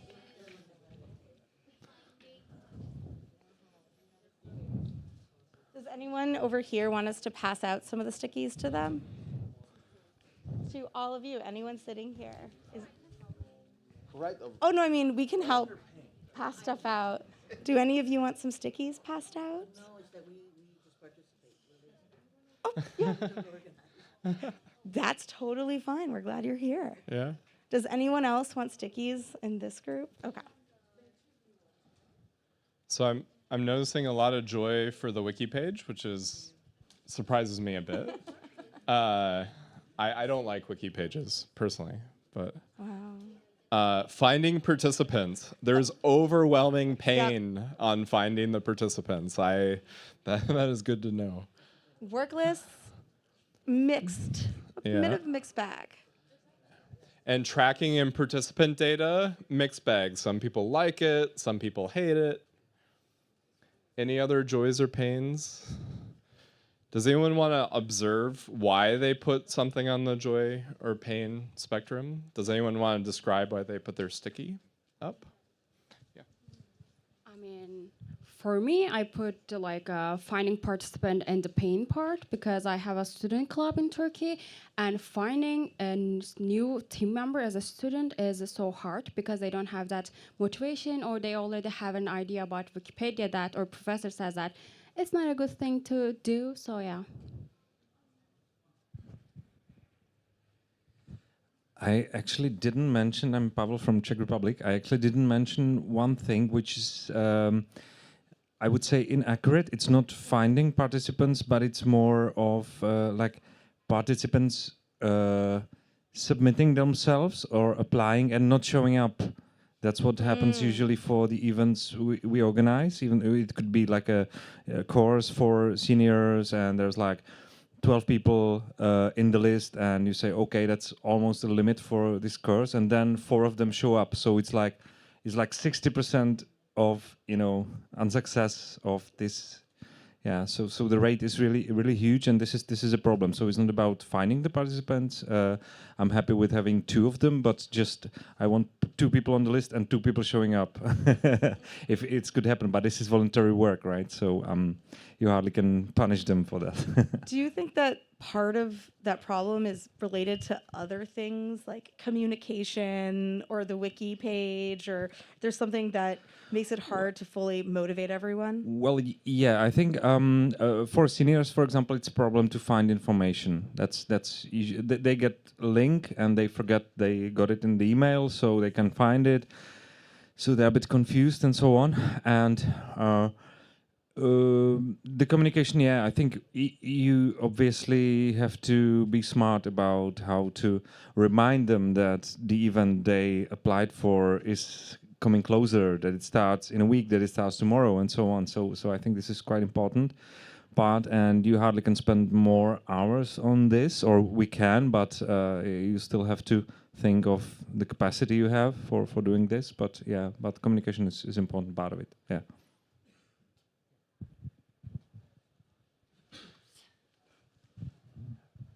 When we tried the new events tool that your team designed, some participants on the French Wikipedia complained that when they tried to register it was all in English, and some of them didn't understand and just went out.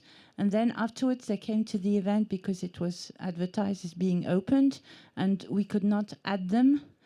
And I know a new functionality exists where now they can be added during the event, but we can still not add participants ourselves. And this is something we really need for newcomers because they get lost, they don't know how to do it, and otherwise the impact is not tracked correctly. Yeah, so I think what you're talking about there is an event page on Meta where, you know, someone goes to it and they don't have their interface, their language changed, right, for the preferred language to say French, so it looks like English, and if they were in the know, of course they could change it to French, but that's not the case.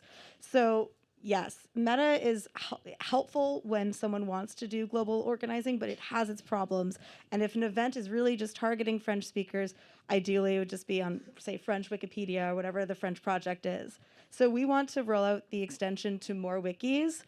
We participated in a panel earlier, I think a few days ago, on community configuration. So what we're hoping to do is through community configuration, allow wikis through their admins to decide to turn on event registration. So then it could be in French Wikipedia or Italian or any language. So that's what we're hoping. Meta was our early testing ground, but we know it doesn't satisfy all the needs and use cases. As for adding participants, that's something they've actually been hearing some people bring up during Wikimania. So it's really good to hear that feedback, and that's something that we can bring back to the team after Wikimania and talk about.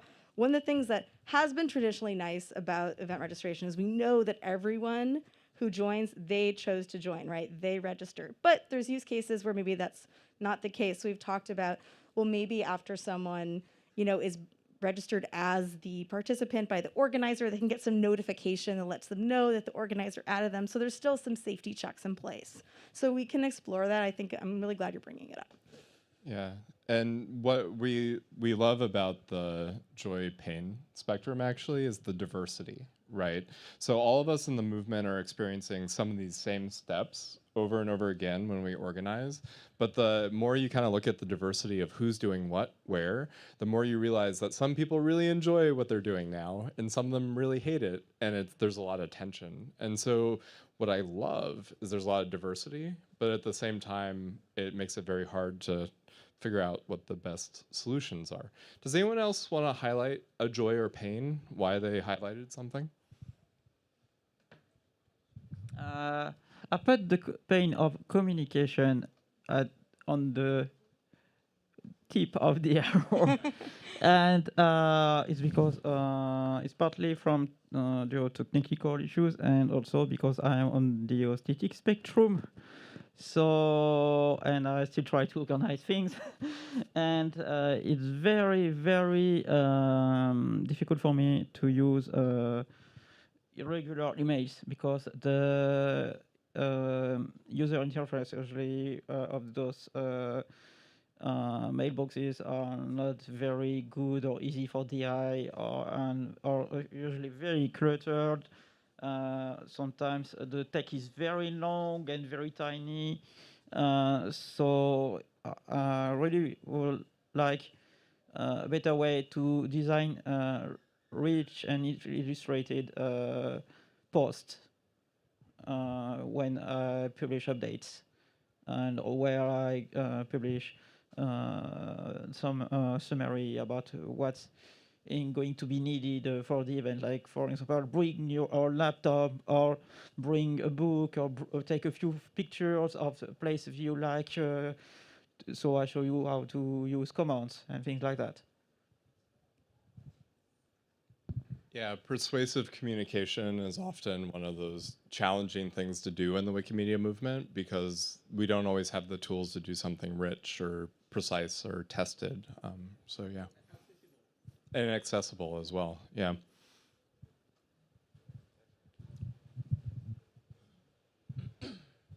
Hello, I'm Anton Abozhin, user Tahom from Ukraine, and I'm a frequent organizer or jury member or both in article contests and photograph contests.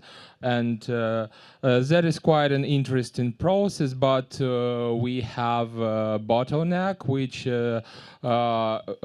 makes all of our work lag behind. That is evaluating articles or photographs, because everything else could be automated or reused from the last year. Like wiki page, you just copy the one from the last year and change the year by incrementing the previous year.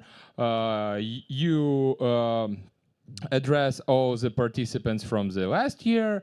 For communications, you just use central notice and a couple of Facebook groups. That is easy. But when it comes to evaluating articles and or photographs, that is a real pain because, for example, on the CE Spring in 2018, we received something over 2,000 articles and we had a very hard time evaluating them. We mobilized all the administrators, all the patrollers to check them and the contest ended in May and we only evaluated everything in November. And for me personally, I checked first 50 articles assigned to me. It was interesting. I learned something new. I had fun reading them. And after 500 articles that I checked, I thought like, oh my God, when will this finally end? I want to finish it already. So that is the thing that makes organizing contests a pain in the ass, but I don't really know how to address it, maybe with AI somehow, or I don't know.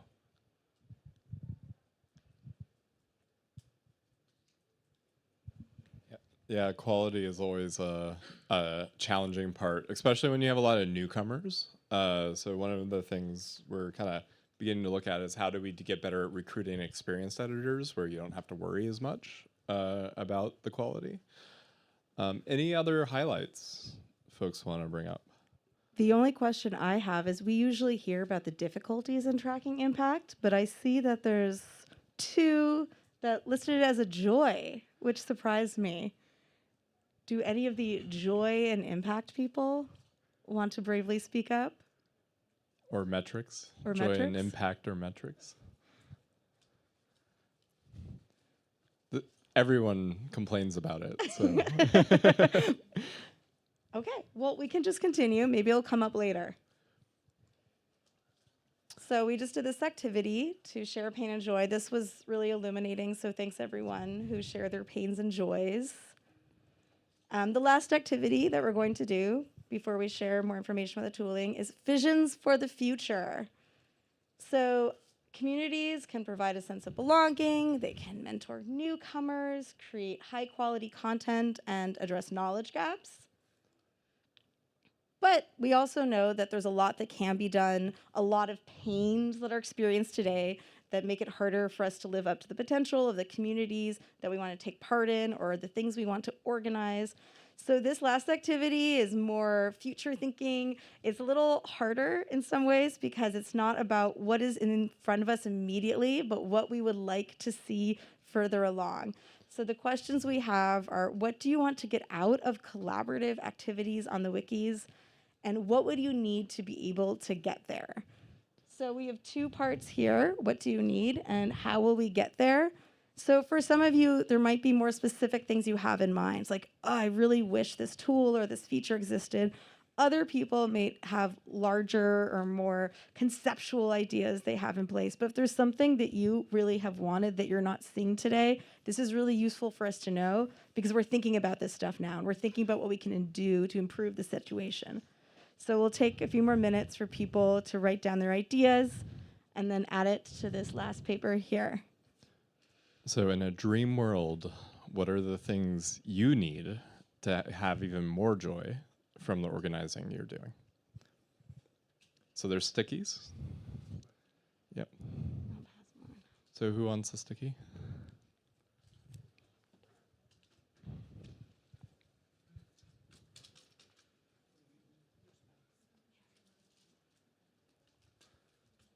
It is kind of warm in here. Yeah.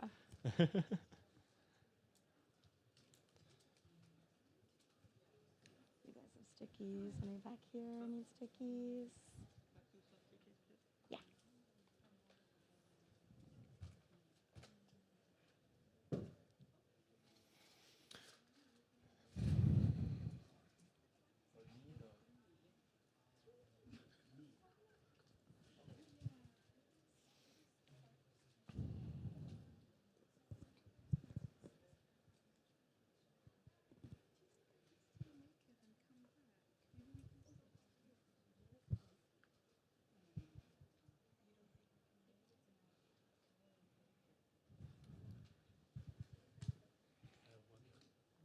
Oh yeah, of course.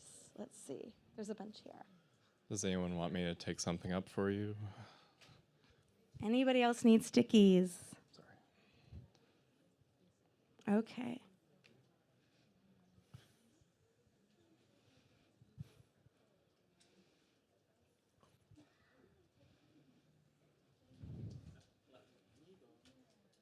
Cool. Do you need...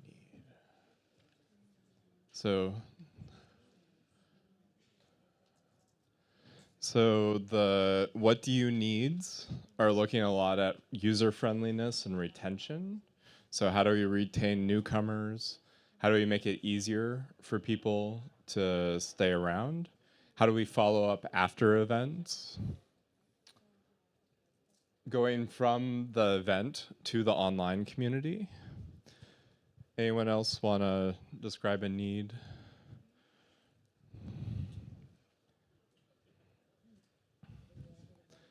And I saw we had 1 or 2 comments online focused on making kind of healthier online communities.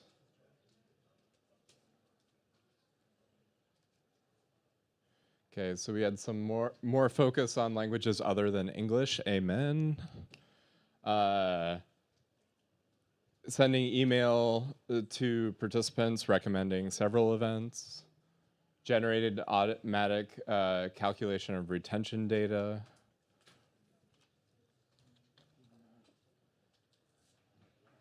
Ways to figure out how to make people bigger parts of the movement, more funding, always, more community support, always, I agree. Ways to contact people after events to show interest, A/B testing, help testing what works, what doesn't. Getting rid of the wiki jargon. I'm with you.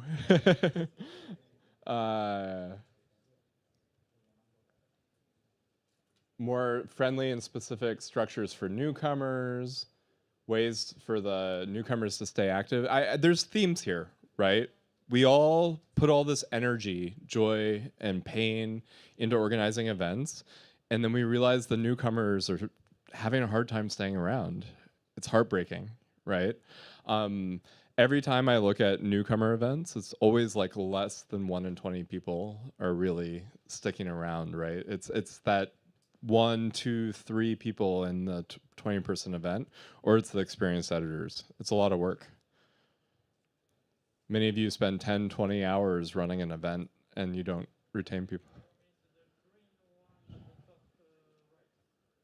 This? So ability to translate for multilingual events. So easier translation, easier collaboration in multilingual spaces. Amen. Yeah, observation.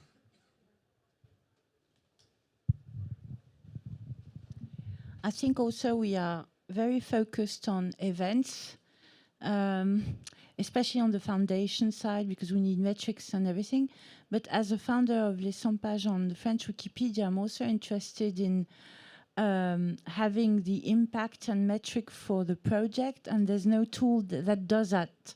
I have to think about ways of measuring the participation on a specific project on the wiki, and that would be great if we could have a tool, because some people ask me how many people are on the project. I am incapable of saying that, because the people who write their pseudo on a specific page, some of them don't like the project and do it for trolling, some other just put their name up and never come back.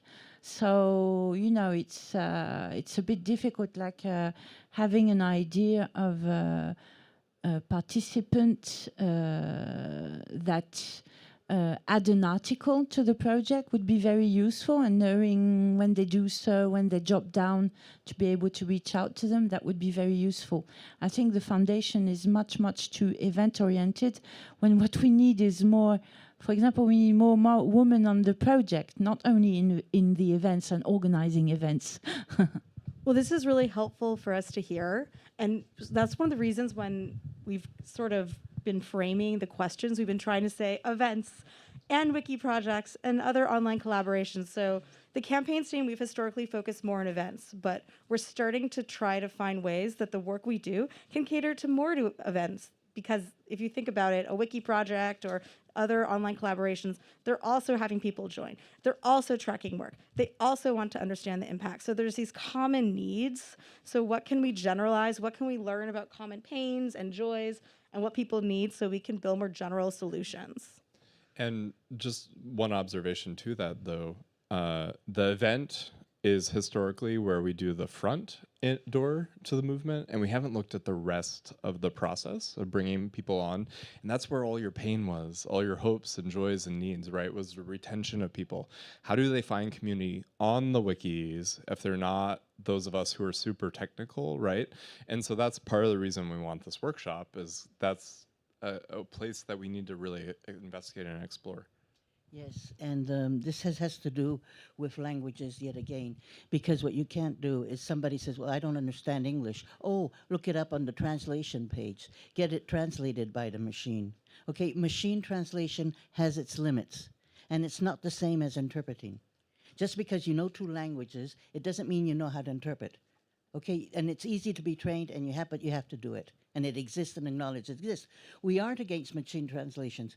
All persons who have studied translations in modern languages, we have been trained in modern tech, but also from the days when you couldn't understand it, would go from, Siemens started it, by the way, the Germans, machine translation. So, you know, you can't act as if the solution is in the computer, huh? Because it becomes like this, the joke in, what was it called, Little Britain. The computer says no. Huh? That's your attitude a bit. Well, I think one principle that our group has focused on is we really want to create as much community opportunity to coordinate and communicate with the participants. And that's kind of the core of good organizing and good community building, right? It's a genuine communication between the organizers and participants. So I agree, 100%. We can't machine translate our way out of the problem. Anyone else want to make observations about what you really need, what you hope for the future? Yeah, James.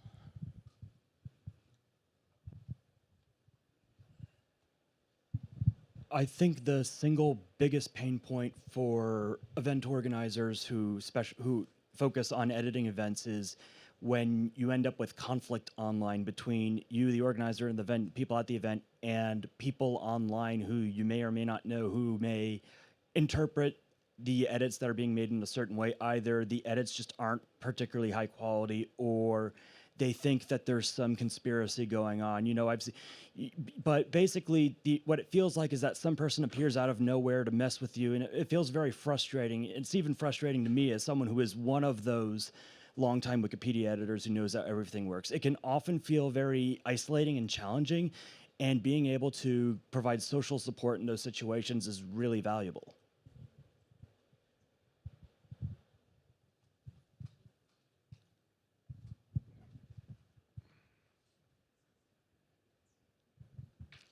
So my contribution would be towards we having something like training the participants privately. How do I put it now? I've attended one session before by Alex and I think by Ifemia, Organizer Lab.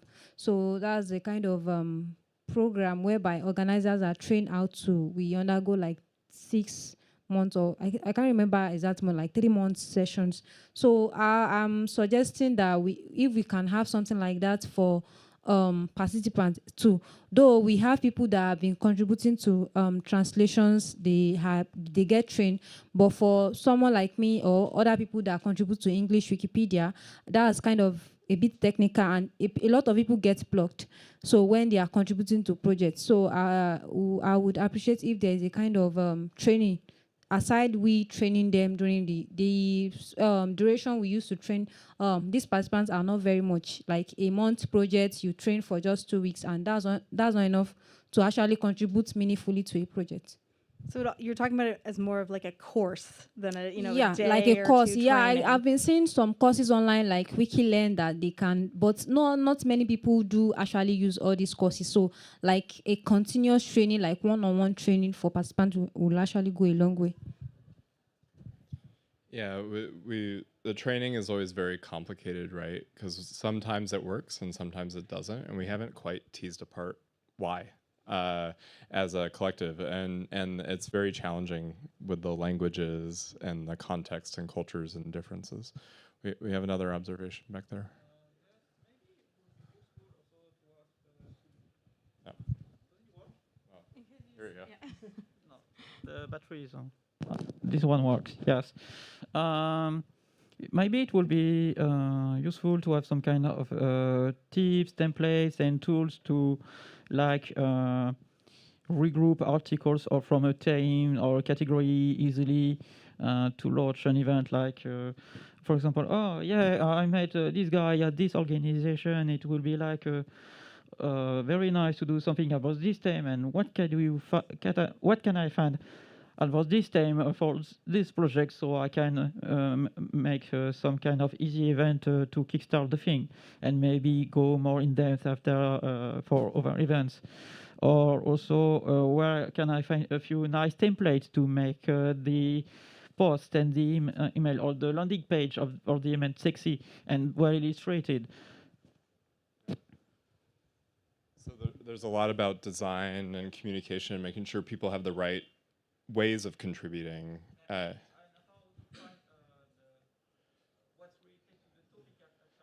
Yeah, figure out the right topic area, right contributions for the event, totally. For example, an issue I got with the librarian of my city, there's a lot of books. It's a small city, so the public library is quite wide and large with a lot of books. And the question of the people for the digital workshops was, sure, but what do you want to do during the event? What do you want to edit? So if I say everything, it won't be a good answer for them. And that's what we hear from organizers all the time, is finding the right topic, the right audience, and giving them the right tools to be successful is always how we actually keep them around and motivate them. So do you think we're ready to look at the... So we're going to continue now. Thank you, everyone, for everything you shared. Still on, you can hear me? There. Now we're going to talk about what we've built so far. Some of what we built aims to address some of the pains you all shared, and then there's a lot of stuff that we can do that we haven't done yet that could further address some of them. So first, as the campaigns team, our primary work has been on the campaign events extension. So the campaign events extension provides tools for organizing events and collaborations on the wikis. This is meant to provide some visualization of what it does. So there's 3 primary things that it helps with right now. It helps with finding people to invite. So that's in the finding participants pain point, registering participants, as well as some management of events. So we provide some participant statistics, the ability to email participants. We have integration with the programs and events dashboard. And for those who receive grants from the foundation, we have grant ID support. And then we also provide some new ways to promote your activity, because we have a list of all the events that use event registration as a global automated event list. So for any wiki that has the extension enabled, there's a few changes that someone would see. So there's a new user group called Event Organizers, which is managed by wiki admins, and there's 2 new namespaces, Event and Event Talk. So this is an example of what an event page with registration would look like. So here you see it's in the event namespace, event : the name of the event, and then there's a header at the top where someone can register for the event. Now, this page was set up by someone who had the event organizer right. If someone didn't have the event organizer right, they couldn't add the registration header. However, anyone can register as a participant. So some usage so far is that it's on MetaWiki, Arabic Wikipedia, Swahili Wikipedia, and Igbo Wikipedia. These are the wikis where the extension has been enabled so far. It's been used for over 500 events and 8,000 registered participants. This is an example of, actually, this is from my own event organizer panel, because I've used the tool myself to organize some office hours and consultations for the team our work is done. So if you're an organizer, you can see a view of all the events you organized, some information about it, number of participants, and if I were to click on any given link, then that's kind of my management of the event specifically where that happens. Now, a little more about the event organizer, right? It's controlled by wiki admins. So if someone had the extension on their wiki and they wanted it, there would be a process that was set up by the wiki admins for how one requests it, but usually it's very basic. For example, in MetaWiki, someone will say why they want the right, what their global edit count is, and it's usually given by the wiki admins very quickly. It only impacts organizer tools, not editing workflows. So this is another important point. The user right doesn't give you privileges that might, have some major consequences generally on the wiki. So it's not going to change how, if pages can be changed in any way. It's not going to do anything other than give you the ability to organize with our tools. And if someone doesn't have the right, like I said before, they can still use the participant side of the tools. So the main feature that's a part of the extension is event registration. We call it event registration because it started as a registration tool, but we've actually expanded it so it's more than just registration now. So some of the features include public and private registration. So what this means is if someone registers for an event, they can choose to register publicly, and that means everyone can see their username. Or they can register privately, which means only the organizers of the event can see their username. Optional demographics information. Here's an example here. So the organizer can choose to ask questions like the gender, age, profession of the participants, and then they see statistics on those participants at the end of the event. Confirmation emails. So after someone registers, they get an automatic confirmation email sent. You can also email participants. So anyone who has an email address associated with their account, you can select those users, and then you can email them. Dashboard integration. So this means that if you have a dashboard event, anyone who publicly registers for your event, their username gets pushed to the dashboard event. And then finally, grant ID support. So if you get a grant from the foundation, you can enter in the grant ID, and then data analysts from the foundation have an easier way of getting data on your event and its impact. Event list is a newer feature we have. So what it is that it provides a way to easily see all the events that are going on that use event registration. So it's automated. If you use event registration, you don't have to do anything. Your event will already just appear in this list. It's global. It's accessed via special all events. So any wiki that has the extension enabled can go to this list and they can see all the events. And there's also some search filters available. Right now, it's pretty basic. You see it's keyword, meeting type, date range, but we want to add more filters over time so you can really zone in on what you're interested in finding. And then we have a new feature called invitation lists. So what this is a way for you to find people to invite to your event based on their contribution history. So if you have the event organizer right, you can go to a new page, special generate invitation list, and you add in your work list. And then from there, once you click generate, then we will generate an invitation list for you, which is a recommended list of people you can invite to the event or your wiki project because they made significant contributions to articles in your work list. So what we use for the criteria is the byte counts in the article from those users, the number of edits they made in the article, their edit count overall, and their recent activity. And from there, we create a sorted list of people who you can choose to invite. So right now it's on the beta cluster, but we're planning to release it to wikis that are interested that have the extension after Wikimania. So that's some basics around what we've had built so far. Before we go to the next section, though, I'm wondering if anyone has any questions. And we realize it's a little warm. It's very warm. It's a good moment to relax at the end of your Friday.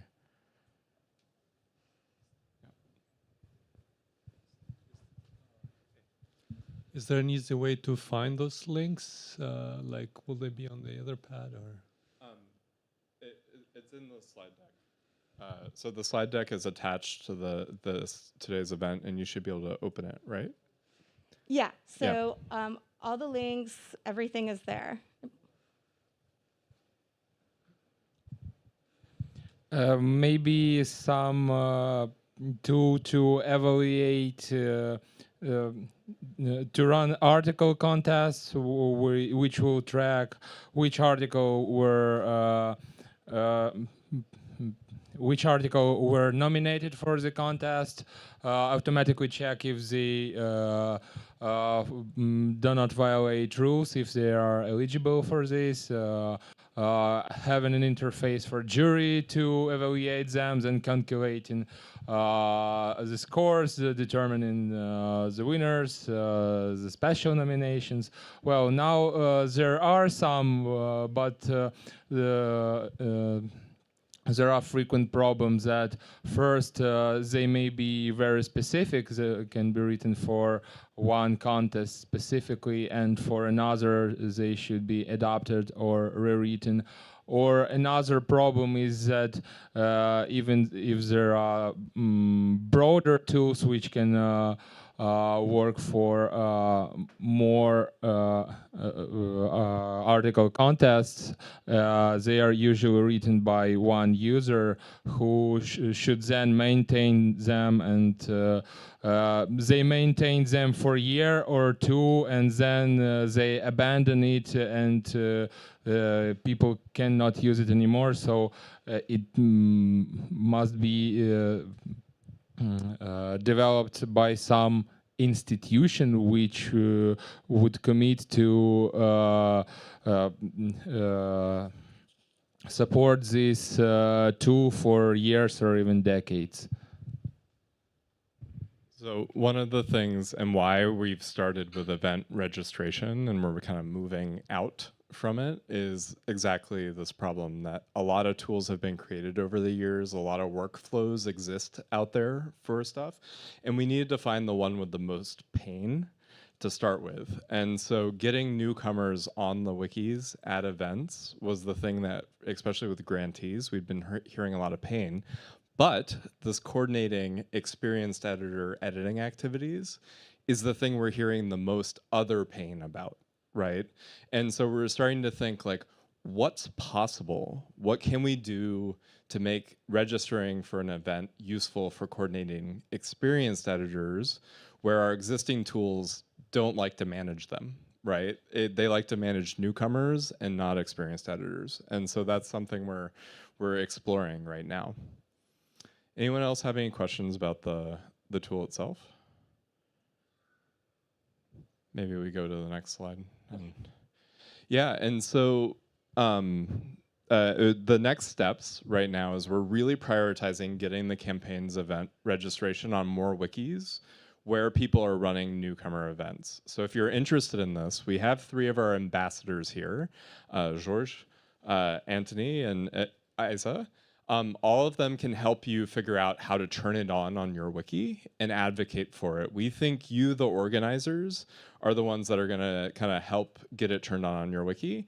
We also plan to reach out to the CEE hub to provide a little bit more structured support for that area, because we know that that group of wikis does a lot of work on organizing these kinds of events. So we really wanna reach out there. Another thing we're looking at is how do we expand into WikiProjects in a way that doesn't make the assumptions of WikiProjects that big wikis have right now. So we know WikiProjects work really well on English and French and Wikidata, but there's a lot of conditions on those Wikipedias that don't match most of the conditions on the rest of the wikis.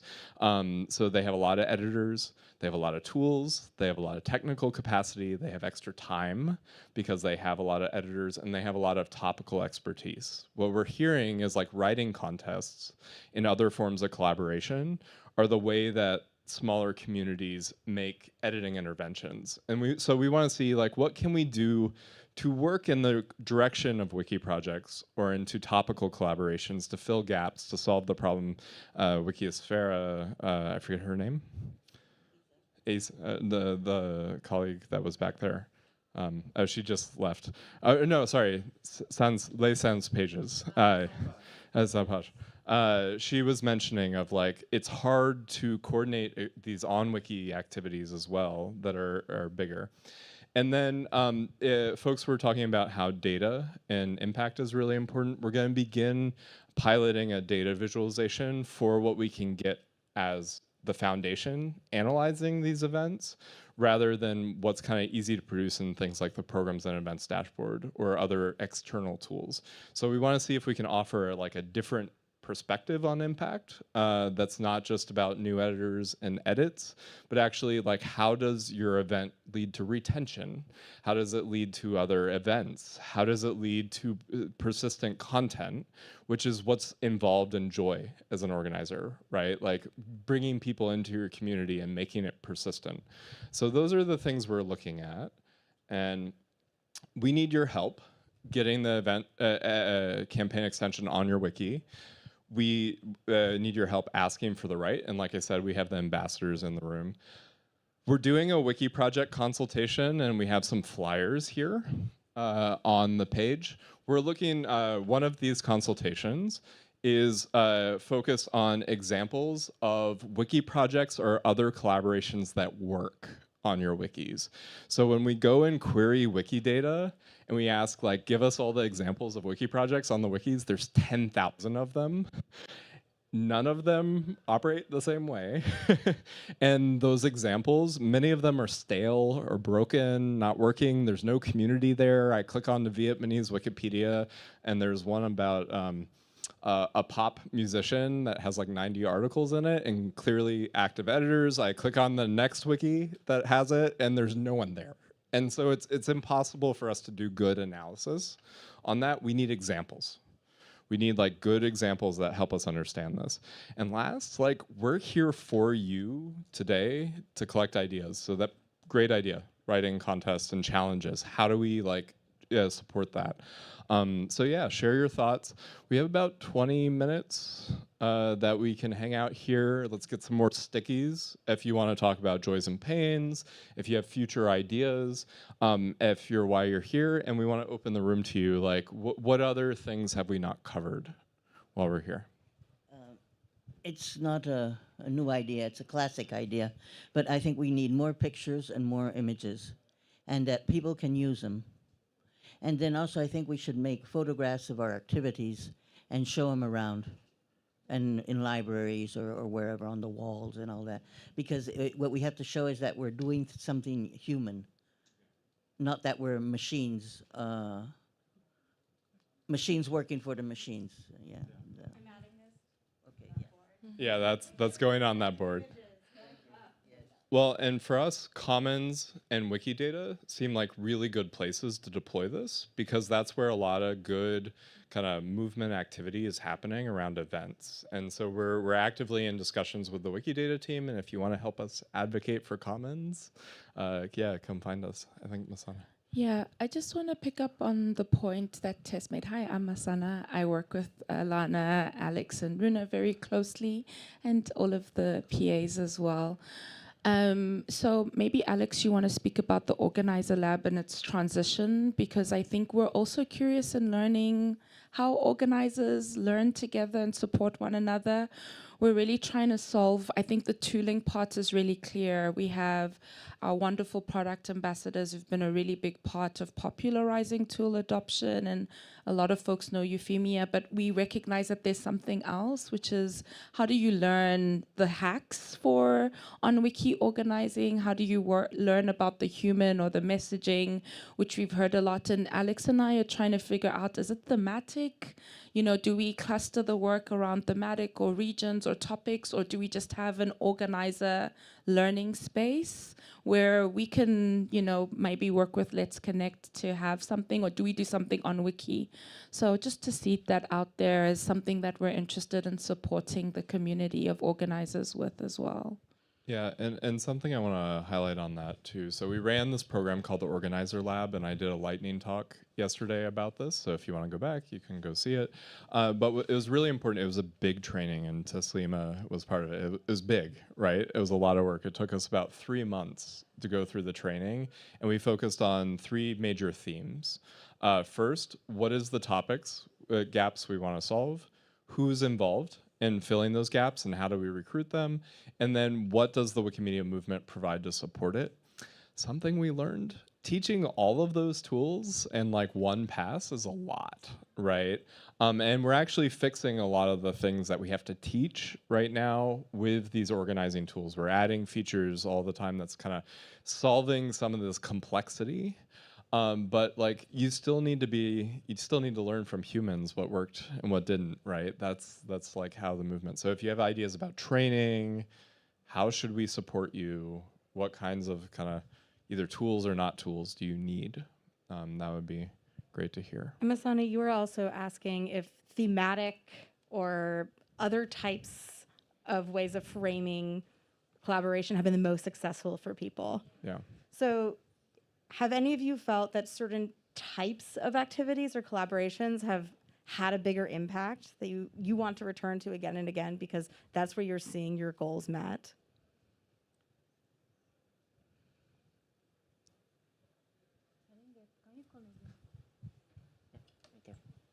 Can you come again? I didn't get. Yeah, what it is. so Masana was asking about what's working pretty much. Where are you seeing the biggest successes or your goals being met when you're organizing activities, whether it's events or other forms of collaboration? What seems to be working? Yeah. Hello. So for us, some of the things which works is it's actually online, not physical events, but are editing contests, like for more than 1 week, because people start getting in the first days. More than 1 month is too much, but something in between can be working. And normally what we have is small prizes, like something to buy books or CDs or whatever, something cultural that is related, or something like that. I mean, no, it's not. It costs money, but it's not real money. I mean, it's something in between. And for very small, with a very small funding, you can make a difference because people like to participate in contests. We are running UK bot, that is a bot designed by in Norwegian Wikipedia, I think.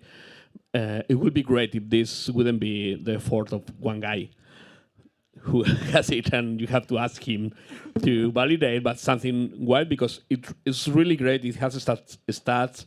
It runs every 2 hours, whatever, and it's very versatile. And I think this approach is better than doing by hand. I mean, there is a machine doing that. And also as a follow-up question, you're talking about what's working is there's incentives because there's a contest, there's prizes. So it sounds like it's not so much what is the topic, but is there a sense of, friendly competitive spirit that gets people motivated? Yes, I mean, the topic is important. I mean, whatever doesn't work, it has to be very clear that we are working on that. But for example, it will be like, okay, we are looking about women biographies during the month of March. That makes sense. Or, I don't know, when there's Earth Day in April, you can have like 2 weeks working on ecosystems or whatever.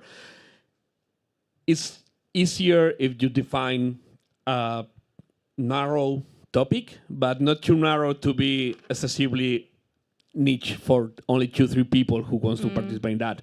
Something that can have different parts, but it works also with I don't know, Asia month. You establish a month, a topic, for example, and you track that, and it should be something that is limited but not too wide. And that in vast Wikipedias is small. I guess that in large Wikipedias like French, English, or whatever, you can make whatever you want. I mean, train lines in Bulgaria, and it will work because there is enough people to do that. It actually doesn't. And that's what we're learning too, is like the big wikis have the exact same challenge as the small wikis, but it's harder because the on-wiki community is more complex. Yeah. No, but I agree with you. That's a really good observation. It's like these top, what we're finding is the communities that are most proud of their impact are doing experienced editor kind of topic gap based work that gives space for newcomers. So like the newcomers could be there, right? They could be invited and pulled along, but it's actually really growing on their experience community, which is really interesting. Whereas a lot of the newcomer events, people are feeling a lot of frustration, right? So that's an interesting pattern we're seeing. Yeah. So something actually worked for the last project I organized is a kind of new project because it's about health. And health articles are not very common in Nigeria, so I have to be very careful with, especially since I indicated that English Wikipedia, they will be working on English Wikipedia. So what actually worked during the project is that we separated new editors from old editors. We have a separate platform for them. So we know where we are focusing our energy on. So for the old editors, we didn't do much training. We just go over. Then for the new editors, we gave them separate training aside. Though it was not enough, but it's actually worked because we were able to get something tangible. Then we know that we are just focusing on new editors for training. Old editors are contributing more to the project. So it's actually worked, and there were zero vandalism for that particular project.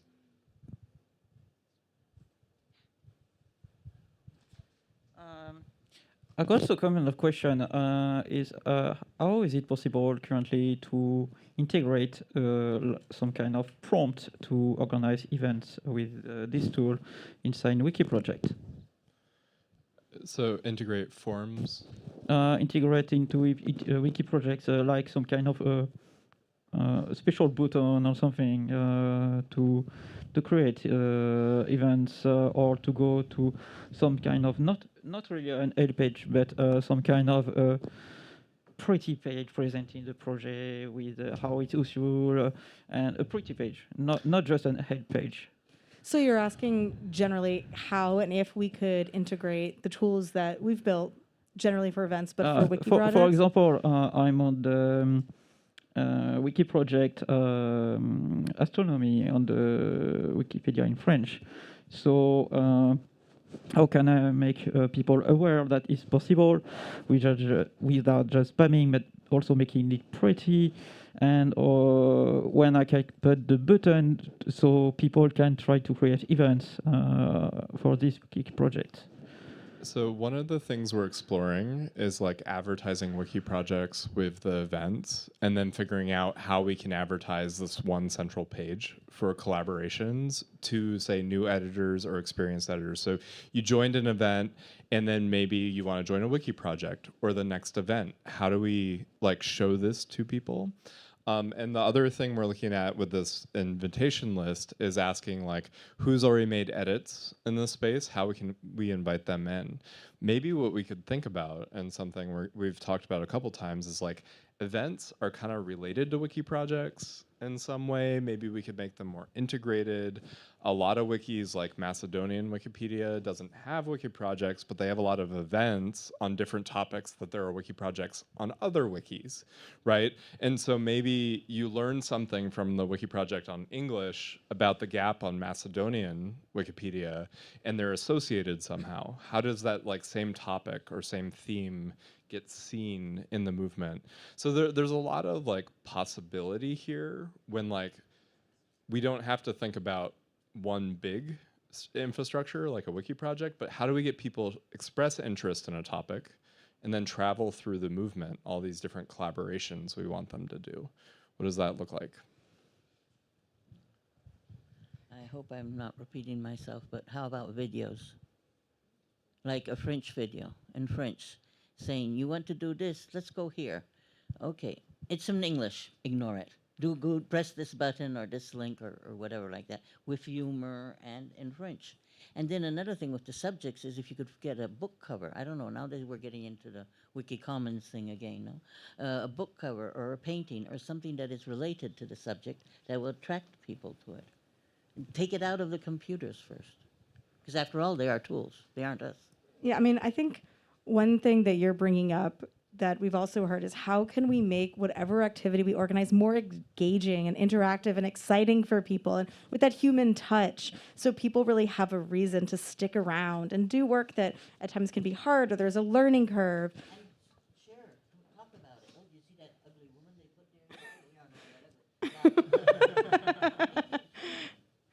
Yeah, definitely. I'm going to write, make it feel human and engaging. That's a good summary. Okay, I want to share some experience that I have made in different projects and which engaged me to now prepare something bigger. Namely that there are several things which make people engaged. On the one hand, we have good experience with templates that are the product of some kind of project which led to edits or to full entries being produced. And through these templates, you get to the project page, which also shows you who is in the group, who does work on this. Second activity that I also found very interesting is working together with an institution that might be willing to offer some kind of benefit. So, for instance, I work together with a library in which it is not allowed to take books home. But for everyone who worked in the project, I convinced the library to give them special status so that these people who work on the project are also allowed to take books home. And at the same time, because that is the Prussian heritage, they are part of the Prussian Heritage Fund in Berlin. They also have free entrance to the museums that are all in Berlin. And that, of course, is a major engagement. And last but not least, that was on another different project, namely that you involve other stakeholders than those who are already in Wikipedia. So, for instance, I worked at, actually it is a library which preserves in original one old hall where I don't know what the word is, the Viscount preserved his collection of coins, and there you see all the